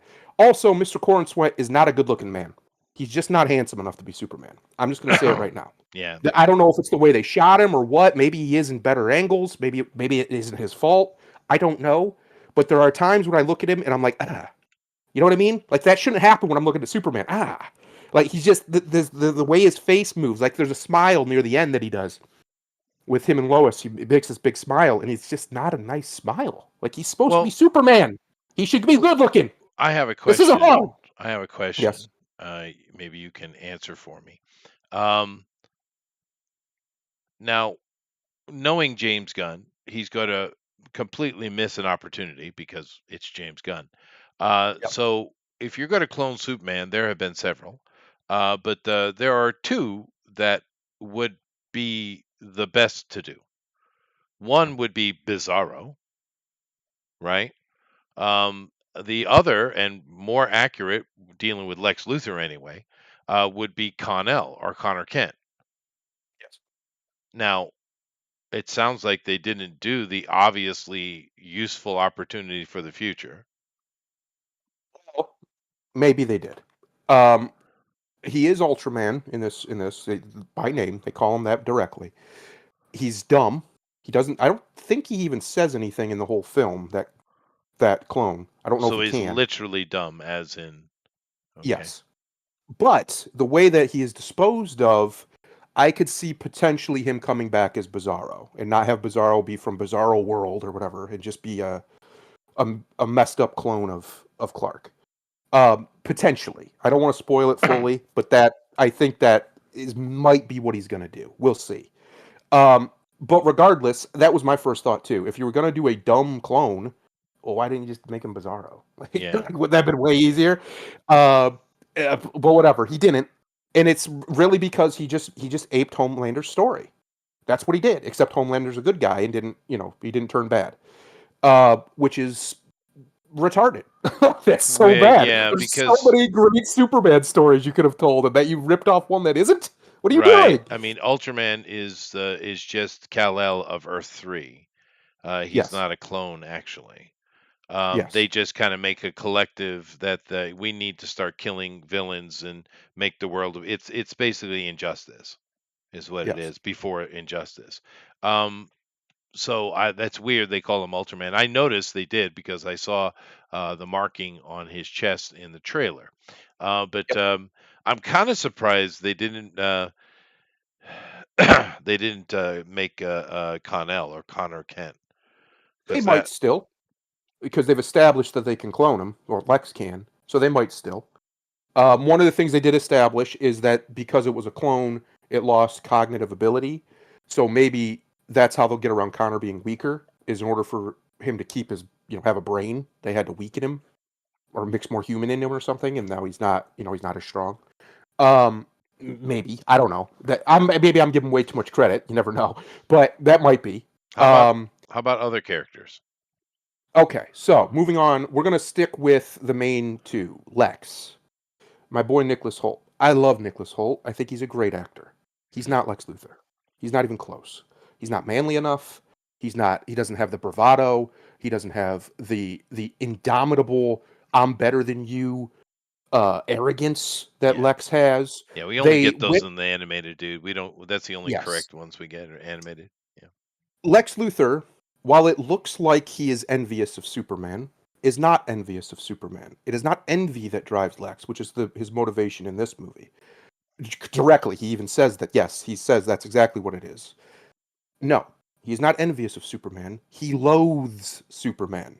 He loathes him for everything that he represents. He doesn't want to replace him. He wants to destroy him because he thinks he is an abomination. How dare this being come to my planet and be better than everyone else? Lex is a humanist. Yeah. Yes, it's not envy. It's hate. It's pure hatred. And they didn't go. Now it becomes that by the end, driven by envy. Okay, fine, but it's a mischaracterization. You miss the mark when you've cheapened him a little bit, right? Now you've cheapened it. It's far more ideological and becomes a passionate hatred than it is emotional for Lex Luthor. In the best versions of Lex, in my opinion, are that way. So there's a miss. He just doesn't have the gravitas. Lex should be intimidating. He should. Like, not to Superman, of course, but to other people. I don't believe that with Nicholas Hoult's characterization. One, his face, he's too much of a baby face. He looks like he's 15. He's not manly. He doesn't have a square jaw. He doesn't have the build. He doesn't have any of the natural aura that Lex should have. Right. When Lex walks in a room, if Superman's not there, he owns that room. That's who Lex needs to be. He needs to be the alpha of all alphas of the human race. If Batman isn't there and Superman isn't there, Lex should be the star of the room. Did we get Mercy? No. Okay. But that doesn't happen. He's just not that guy. It was a miscast. It's no blight on him. He did his best. Yeah. Just a miscast with Lex. They do a good job of trying to present him as this billionaire tycoon with evil plans and blah, blah, blah. That's fine. He's not taken as a joke. I'll give him that. That's fine. But he just still misses the mark for me personally. Moving on. Lois. Another very important character. One of the most important characters. She's fine. The only caveat I'd have of her is in this movie, they're already in a relationship. They have been for a few months. And she treats Superman like a schmuck. I don't like that. I get that a lot of the modern versions have this, where they're in a relationship and she kind of treats him that way. That's retarded. She adores Superman. She worships him. She loves him wholeheartedly. That's what Lois Lane. Now to Clark, fine, but once she realizes they're the same person, she stops treating him that way. At least she should. And Well, then, so I she don't. doesn't love him then. Well, that's kind of the subplot. Is does she, for her character, does she actually love him? But there's a part where they have an argument, very very near the beginning of the movie. We've all seen where she's interviewing him as Superman. They're already a couple at this point. She knows that he's Clark Kent. All that's out in the open at that point. And she purposefully, and she even admits this, by the way, pushes his buttons intentionally. Now, I'm not saying she should throw him a softball interview if she's trying to be professional. Fine. But he calls it out. He says, you can't, you can't ask me that. That's not fair. Right? Because he's that's his girlfriend. She knows stuff that he wouldn't share with the public. And she does it anyway. And at no point does she show any kind of remorse. There's never a point where she apologizes for purposefully pushing his boundaries and disrespecting him right to his face. That doesn't happen. So she sucks. So why you said she's okay? Well, because outside of their relationship, which I've always hated anyway, I've been very open. I don't like domestic Superman. I like the idea of their weird will they, won't they, I think works better for the character. I've never liked it. I think Superman should only get with Lois when he's done or when he's nearly done, which is never. So never. I've never liked it. I don't think it works for the character. I don't either. Think he should be with Diana. Yeah, I agree. But regardless, outside of that, she's actually pretty good. She's smart. She's not a bitch other than that one thing. And she says in this version of her, she's really bad at relationships. So I can give her a pass as a character overall for that aspect, because the rest of it's actually really good. Even though her words in that moment, and her actions in that moment, the rest of the movie is her being incredibly loyal, fighting for him, going to help him whenever she can, trying to, just being Lois, right? And then by the end of it, she does admit that she's in love with him. That's kind of the last line of the movie. And okay, so she turns it around, is my point. But that one scene really, really irked me because it's never really addressed and it's never resolved. If you're going to have a big fight between these two, the healthy thing to do would be show them resolve it. That doesn't happen. It just kind of gets glossed over. Superman moves on. He forgives her, of course, because he's Superman. One of the best scenes in the movie, though, is between them where they're having a conversation. It's after all the news comes out about what happened, what his that he's been sent here to conquer Earth. Everybody turns on him, but she doesn't. He says, "I didn't know about that. I had no idea. I thought it was basically the idea is when he landed, the message got damaged, and he only heard the first part of it, and the rest of it he couldn't make out. And Lex was able to get the rest of it and figure it out.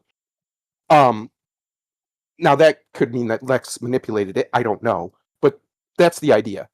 And so he didn't know about the original intention of why he was sent there, and she believes him immediately. And she even said, I'd never doubted you once." That's Lois. That I believe is Lois. That I liked. She helps him. She helps rescue him when he gets captured with kryptonite shenanigans. That sort of stuff. I was like, okay, all right.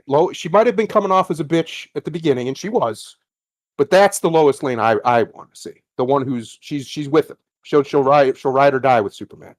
And the fact that she looks way old doesn't mean anything in the movie? No, they do a good job of hiding that. I don't think we'll get to another character why that her looks are kind of weird, but I think they do a good job of hiding that.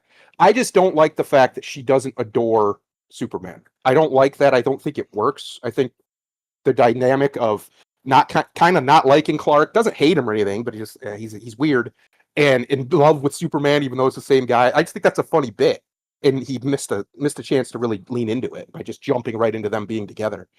But regardless, Lois is overall fine. She's a lot better than the last one. The last one was annoying, and the one before her was annoying. Yeah. So she's the best one we've had in about 20 years, in the movies anyway. I don't know about the shows, but in the movies. Moving on from Lois, though, we'll go to the Daily Planet people. They might as well not even be in the movie. They're just there because they have to be. The only one who does anything that matters is Jimmy. Jimmy's okay, but for some weird reason, James Gunn decided that he's a playboy, and that all women just fall in love with him when they see him. It's never Jimmy explained. Olsen. Jimmy Olsen, never explained, and Lois directly asks him, like, what is with you? Why do you always have these beautiful women? Well, my problem here, we were talking about Lois's looks. If these beautiful women are just falling in love with this guy, why doesn't Lois? Yeah. She's around him all the time. They're very close. They're very friendly. It doesn't make any sense, James Gunn. If you want this to be his gimmick for some reason, what are we doing here? Why wouldn't the women That's weird. directly around him all be this? You know what I'm saying? Like, it's a weird cognitive dissonance thing for me that doesn't make any sense No, when I'm trying to make a story make sense. Jimmy Olsen should be kind of this awkward kid that's pretty bad Yep. around women, and Yes. just awkward in general, but has an amazing ability of observation, very clever, Yep. and Yep. gets to places that he shouldn't be because he's observant. That's Well, Jimmy he Olsen. does that part he does get. He does get Okay, to places he shouldn't be. He has connections he shouldn't have. But the way that he set them up that he has them is that he's a playboy. that's He weird. he bangs a lot of women. That's weird.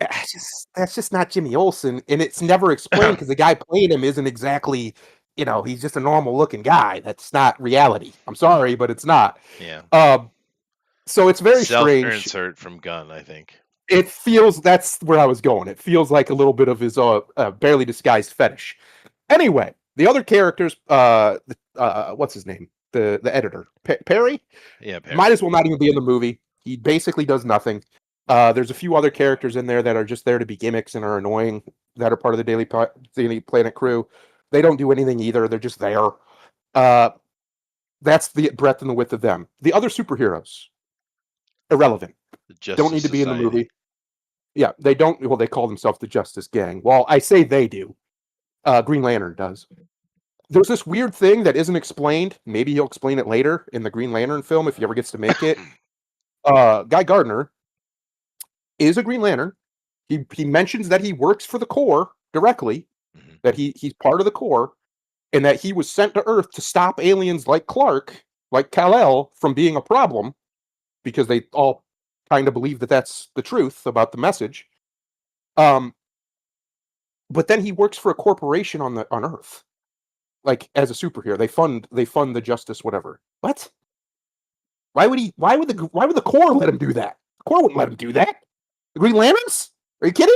He's not going to be allowed to work directly and represent another organization while he's a Green Lantern.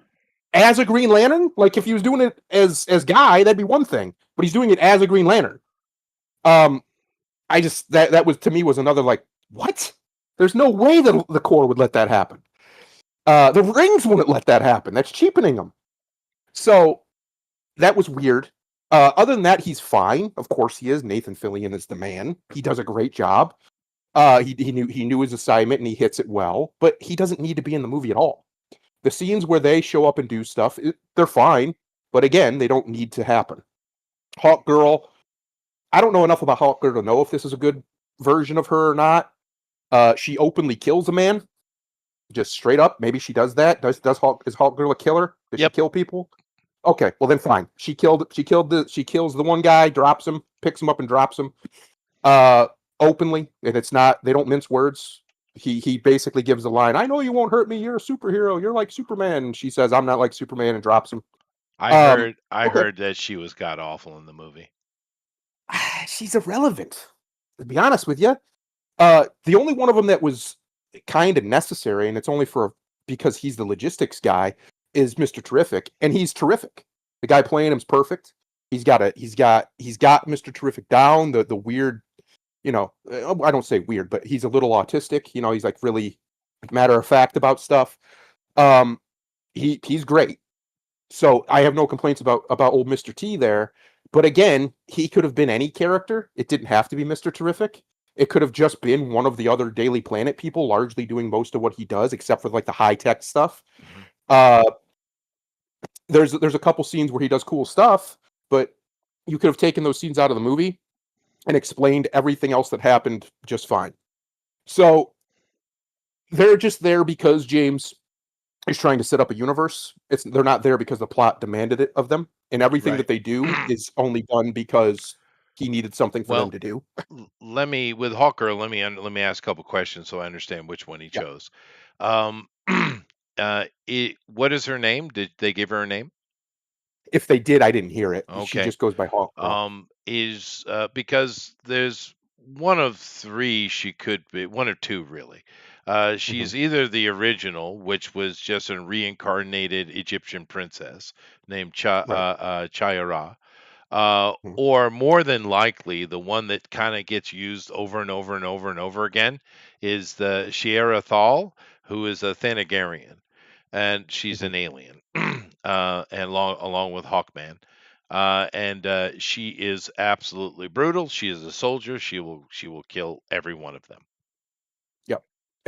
I don't. I genuinely don't. If they did, this is how irrelevant these characters are. I don't remember it. Them Okay. mentioning her name. They're literally just there so Superman. Honestly, it feels like they're there so Superman and Guy Gardner can argue about just different stuff, right?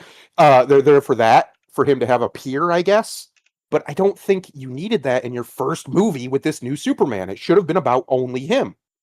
Um, but regardless, that's the other superheroes. They could have not been in the movie at all, and I really don't think it would have hurt it. It might even have helped it. Who else do we have? Ma and Pa Kent are largely fine. For some reason, they've made Pa Kent into like a mush, a little bit of a crybaby. He's a real sensitive Really? guy. Yeah. Jesus.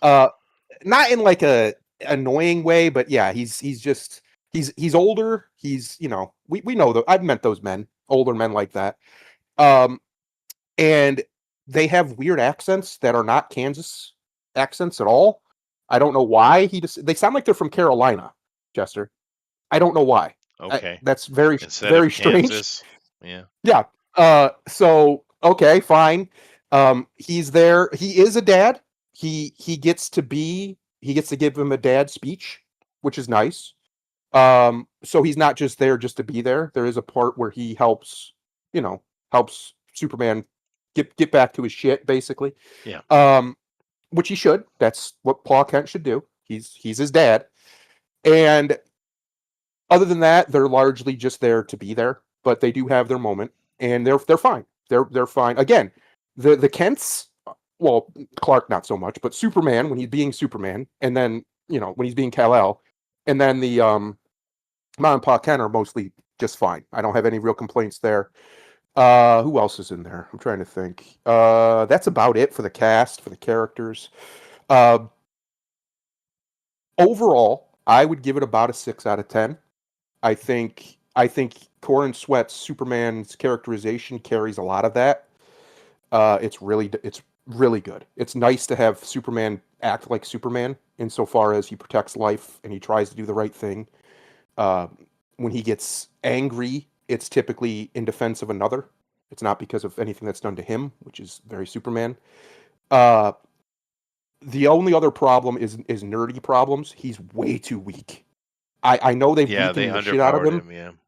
but he's not even close. And I'll tell you why he's not even close. We've seen the scene, everybody's seen it, the big kaiju fight. He's Yeah. fighting the big kaiju monster. He should be able to destroy that thing no problem. The reason why they originally presented that he isn't is because he doesn't want to kill it. He wants to get it out of there and figure out what this thing is. Okay, that's fine. That's very Superman. He should be able to pick that thing up with one hand no problem and fly away. Like, what are we talking about? This is Superman. He can move planets if he wants to. What are we doing? He can't even stop it from stomping on him and pushing him into the ground. That's how weak he is. Um, he barely is able to catch it when it starts to fall because the spoilers, the other superheroes basically kill it. Well, not even basically, they do kill it. Um, he can't even catch it when it starts to fall, and I mean he does, but it takes him a lot of effort. I don't like that. I think that's dumb. We do get to see him do super breath a couple times, which is nice. They've remembered he has that power, but it's one of those things that he only has his super speed in like one scene, and Yeah. that's it. Super speed That's is dumb. hard though when you're writing a story, dude. It is. I get it, because technically, if you had Superman because he is so fast, or Flash, but Superman, in his fight scenes, no one ever lay a finger on him. He would, Another like him. Yeah. yeah. Um, So it's yeah. really a tough power. You'd rather not have it, right? Yes. But regardless, my point is he's been powered way, way, way, way, way, way, way down to the point where men, just dudes in suits, are beating him up. and that's silly. It's Superman, guys. What are we talking about? Uh, it's it's very silly. It's very off-putting for me as a huge Superman fan. I like when Superman's ridiculous powerful because the reason why he works as a character is because he's so powerful, he has to constantly be disciplined and restrain himself or Right. people will die. Which in fairness, they show a little bit of, but he's still just not he's not Superman. He's Homelander. He's that level of power. That's not Superman's level of power. And that bothers me because if you're going to do a whole DCU and he's going to be your centerpiece, as he should be, he needs to be fucking Superman. There needs to be a reason why he's not able to lift a thing he should be able to lift with ease. Like, he should be able to lift that kaiju monster no problem.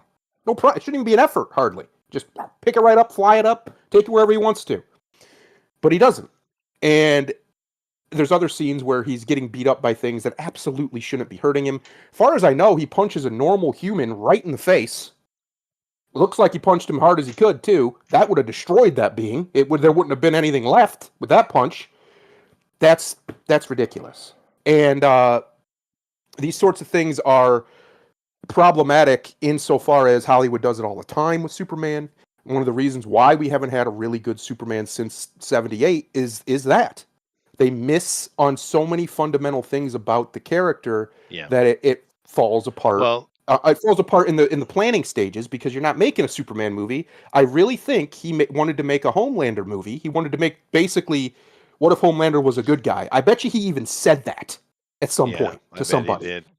Sounds like his speed, but it also sounds like they painted themselves into corners multiple times. They did, which is the problem with modern storytelling and these plots. They just keep painting themselves in corners, and the only way to get out of it is just to ignore it exists. But it sounds to me like exactly what I've heard from other people, and it's not really a movie I'm that interested in. It's a shame because I said all along I don't like James Gunn. I don't. Yeah. I think I don't really like his style too much. I don't like him as a person. I think he's a terrible human being. But I want a damn Superman movie that's a Superman movie. I want to walk out. I want to after I watch it, I want to feel hope. That's the feeling you're going. It's real simple. The feeling we want is hope. That's the point. And when this movie ended, I wasn't hopeful. That didn't happen. Yeah. Roger asked in the chat about the scene with his cousin, old Supergirl. It's very brief. She shows up in the Fortress of Solitude, crashes into it apparently because she's drunk, and Krypto is her dog. So Krypto comes to her because he was just fostering Krypto. Basically, is the idea. Krypto. Oh, another Krypto. There's the character I forgot. Krypto is completely misbehaved and a terrible dog the whole movie. Okay. He does help. He does start to help and start to warm up to Clark by the end of it, but to Kal-El by the end of it. But I don't know. At the end, the reason why he's able to turn the tide on Lex and Ultraman is Krypto. Krypto does basically make the save. I'm actually okay with it. I think they earned it. Krypto gets tormented a little bit by Lex, so it was okay. Superman is still the hero. I'm not trying to say he's not. He is. There's none of that weird cucking stuff where somebody else comes in and saves the day instead of him. No, it's him. Which, again, yes, that's right. That's correct. But Krypto as a character in the movie he's a bad dog. It's mentioned many, many times that he's a bad dog. Misbehaved. And they kind of try to explain that with the way, what's her name? I can't remember Supergirl's name off the top of my head. Kara, the way Kara is behaving, and Superman in one of the Superman robots even says, yeah, that's where that comes from. That basically the way the dog behaves is from her and her ridiculousness. And they do explain how she's able to get drunk. She goes and parties and planets with red suns, and it allows her to get drunk. Okay, fine, but it's just I don't really want to see degenerate, rebellious, delinquent Supergirl. Well, that's what you're getting. The movie they're making with her is going to be god awful, dude. It's going to be god. I'll give her this. I didn't think she'd look good. She actually looked great as Supergirl. Like aesthetically, she looked. I mean, she was drunk, but she looked fine. She had blonde hair. She had the outfit on, the little mini skirt, all of it. She looked fine. But I'm not interested in drunk, degenerate Supergirl. That's No, not fun. That's no, not what the character is. Like, what are we no, doing? 100% no. Um, But no, it's Kara Zor-El, of course, is her yeah, full Kara. name. But no, it's going with this thing written by the Jagoff, that book that came out, and she's Yeah. just murderous, hateful, nasty. You don't want nothing of it. And of course, James Gunn is going to turn her into a slutty little drunk. Of course, he is. Yep. Um, and whatever. I have zero interest, 100% I'll give zero interest in that. I'll give him credit. He resisted his impulse to put any sexuality of any real description in this. There's none of it. There's no degenerate humor really, besides that she's a drunk. But it's never, it's not like a lot of other James Gunn stuff where they're just randomly weird sex Yeah. jokes. There's none of that, No which is hidden good. dildos I'll in give the him that. background. I didn't see any. If there They was, I didn't probably see any. are. I bet you they are, because he loves doing that. I bet you go back and look at his stuff, you'd be shocked. There's stuff in the background, dude. He does that. However, I'm kind of surprised because this movie's getting very mixed reviews on people's opinion.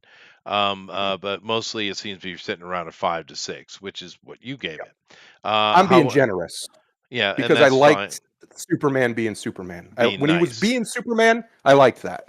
Well, I'm kind of surprised. What we haven't had announced is, seeing as Nathan Fillion is getting praised for his Guy Gardner, why we don't have a core movie, because that's what he does best. Do his Yes. Warner Brother version of the Guardians. Yeah.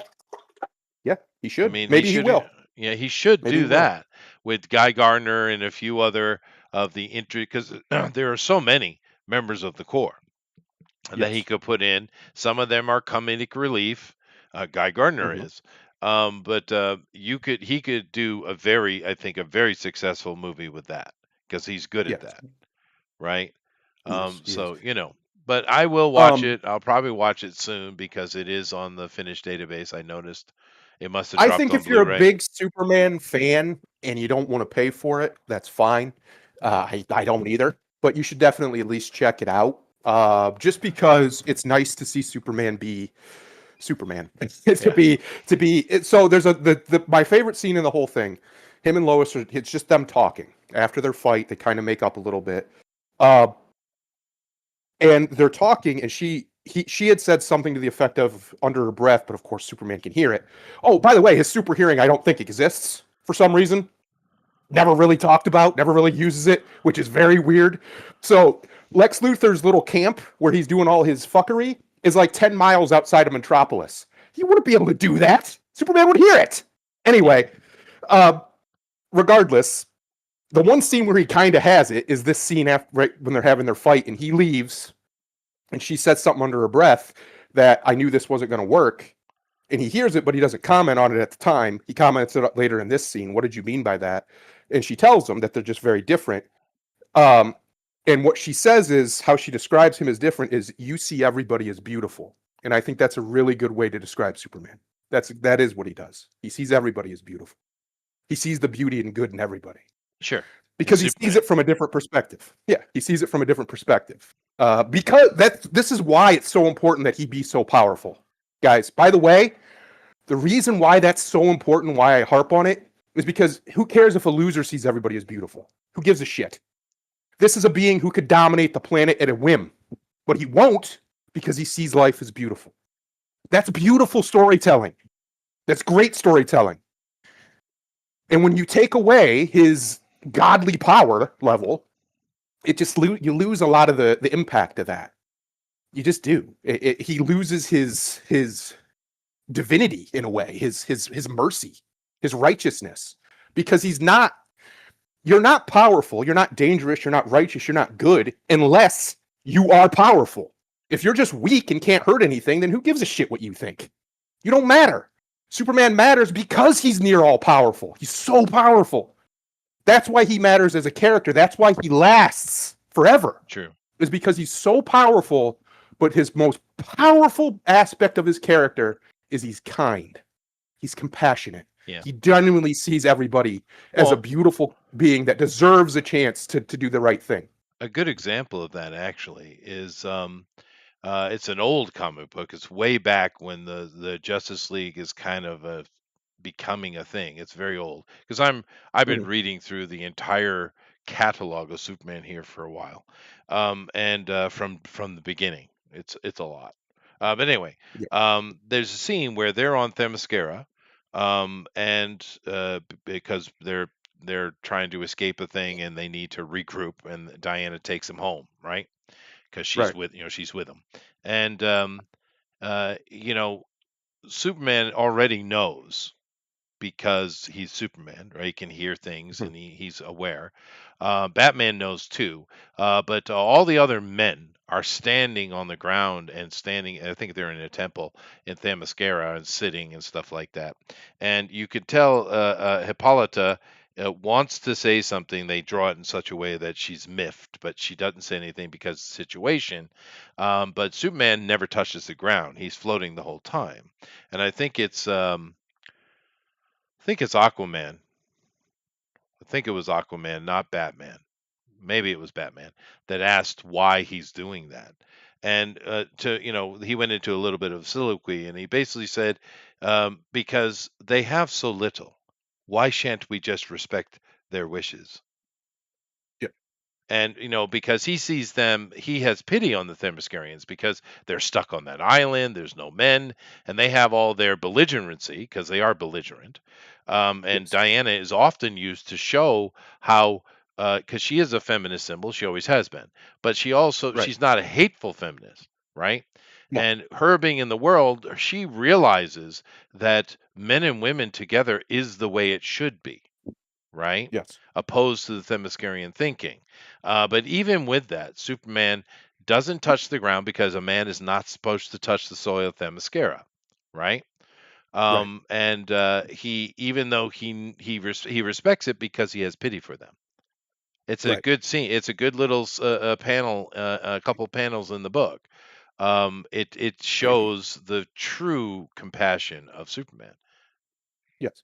Yeah. And that's one of the reasons why it's so important for him to be better than everybody around him Yeah. in every way.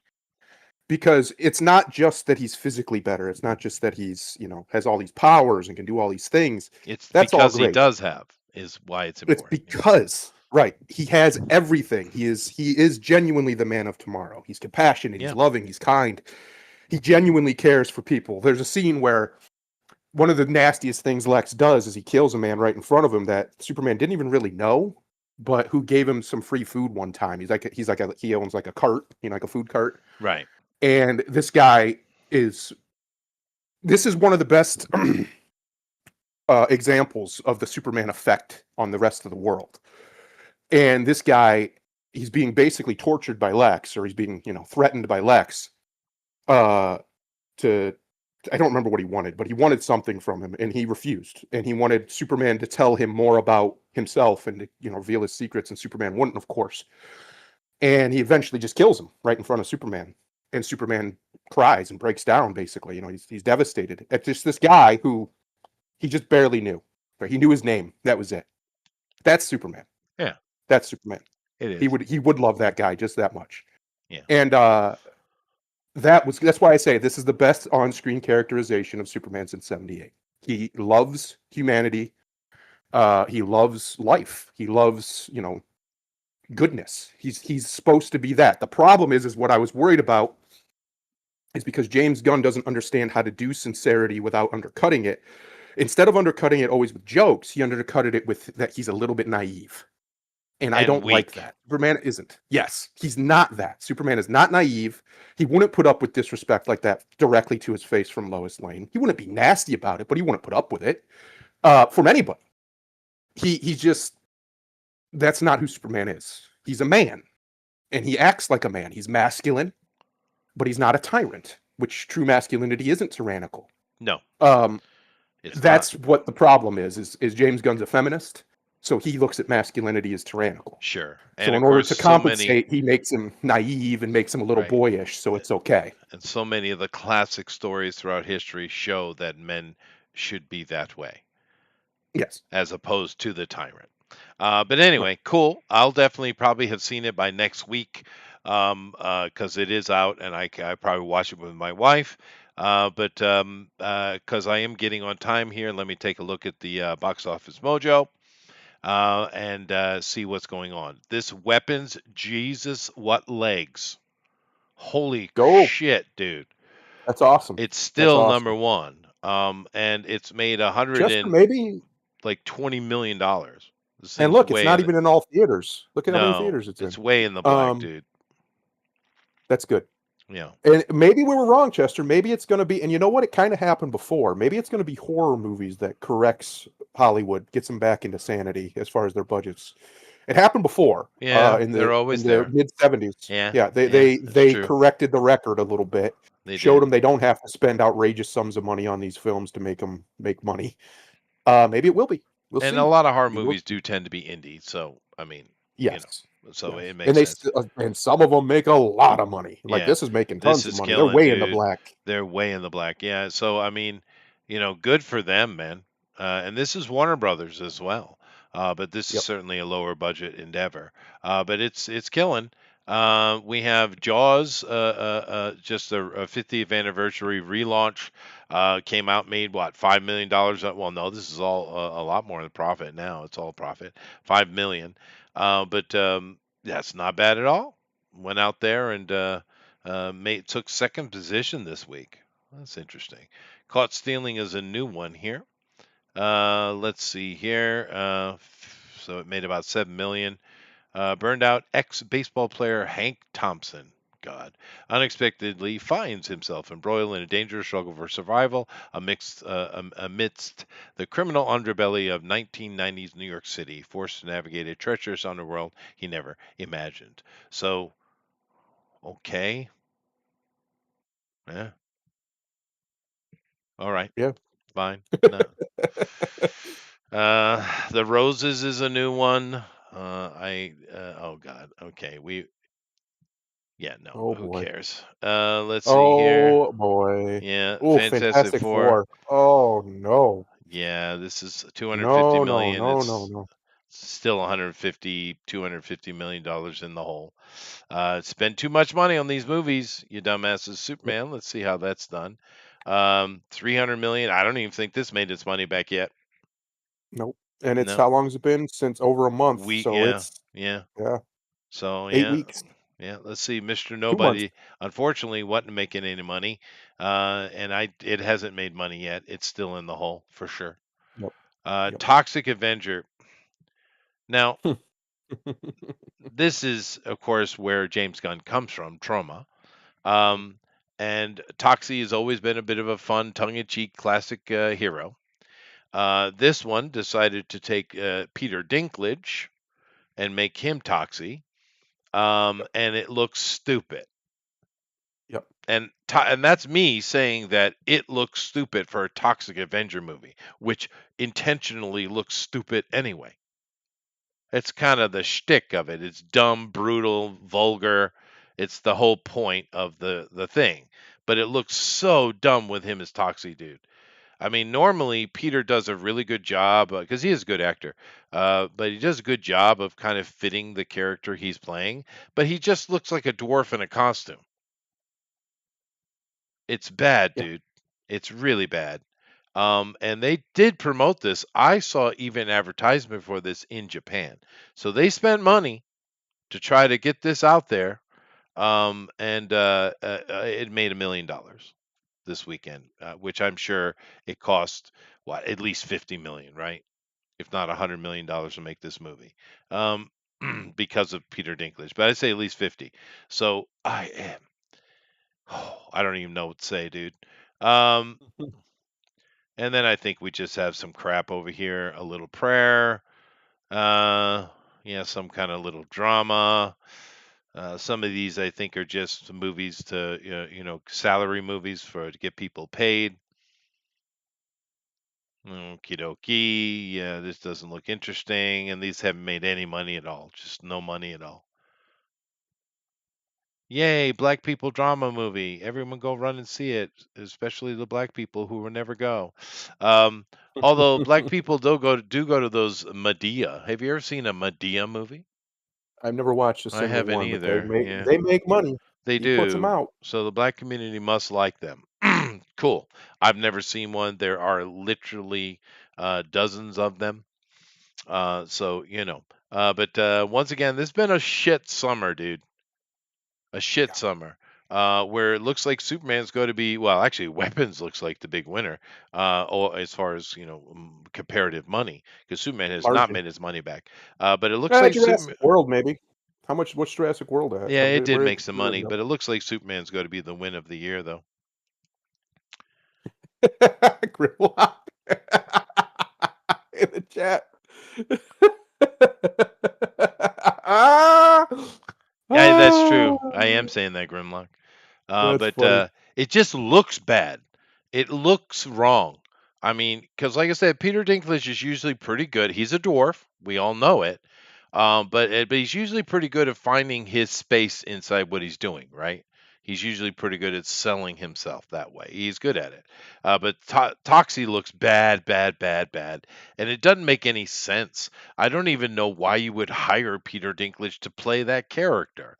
The what you really wanted to do was find some skinny, scrawny, sawed-off Hollywood actor, some nerdy guy, maybe even a nobody, have him in the initial, and then when you have the transformation, go hire a WWE guy to put in a costume and have the dude do overdubbing, right? That's what you do for Toxie, right? I'm assuming that anybody here has seen those movies. I know it's very niche to the 80s. Have I you have not. seen Talk? Yeah, no, I know it's super niche to the 80s.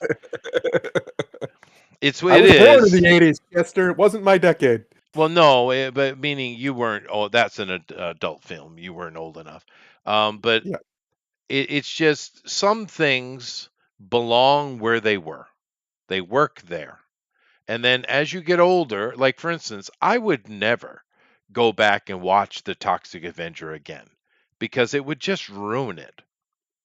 Yes. I know it's not a good movie. I know it only exists in that moment of the 80s. It only belongs there. And that's what we talked about earlier with Knight Rider. It's the exact same thing. It existed in its moment. It doesn't exist outside of it, That's right? right. It doesn't make sense. No one cares about cars the way they used to. And the guys who do are more interested in repairing old cars and resto modding and stuff like that. You don't have the car culture we used to have. You don't, right? There are nice cars and there's people that like them, but you just don't have that culture. It doesn't exist. Right now, it would make more sense if you made a character who somehow, through some accident, got a smartphone melded to his body, and now he's smart man, hero, spy agent dude. Would make more sense, right? Yeah. So Anyway, thank you all for coming in. Do appreciate it. Thank you very much for sharing about Superman Thunder. I do appreciate that. And yeah, we'll see you guys all next week. Couple days, of course. I'm going to be doing our second second shot for Bill because he is in the process of moving. We're gonna Yeah. have a little bit of fun in Chicago, lockdown Chicago. Have a little fun. Did you enjoy that last week? It was pretty good. It was pretty good. Yeah. Pretty good. It was a shame that the building got destroyed, so I didn't get to do much of anything. But other than that, it was Yeah, pretty I good. mean, whose fault is that? That is not my fault, sir. No, it's not at all. That's not how I planned it at all. Oh, But that's funny. because I figure you guys would beat the character. That was the whole point. But Yeah. nope. Save it for later, I guess. But Puffin has a habit of doing these things. Oh no, he's a Yeah, dangerous man. he is. Dangerous man. Well, one of the problems is even though we're doing a one shot, so it doesn't really matter. I didn't really get into the depth of character creation that I normally would. Um, he did show up. I didn't know he was going to come, but he's welcome. That's not a problem. But he showed up with a character that he and metagamer GOP put together Yep. that I had no idea or that was coming in, right? So because normally I would Oh. have, if I knew he had a Law's rocket on him, I would have disallowed that instantly. That was funny. It It was was. pretty funny though. It was pretty funny. It was funny. Anyway, thank you all very much, and take us out of here, dude. I'm going to do this one. Hating yourself is a low fate, a Mm, life lived dead. yeah. Namaste, everybody. Have a good weekend. Later, guys.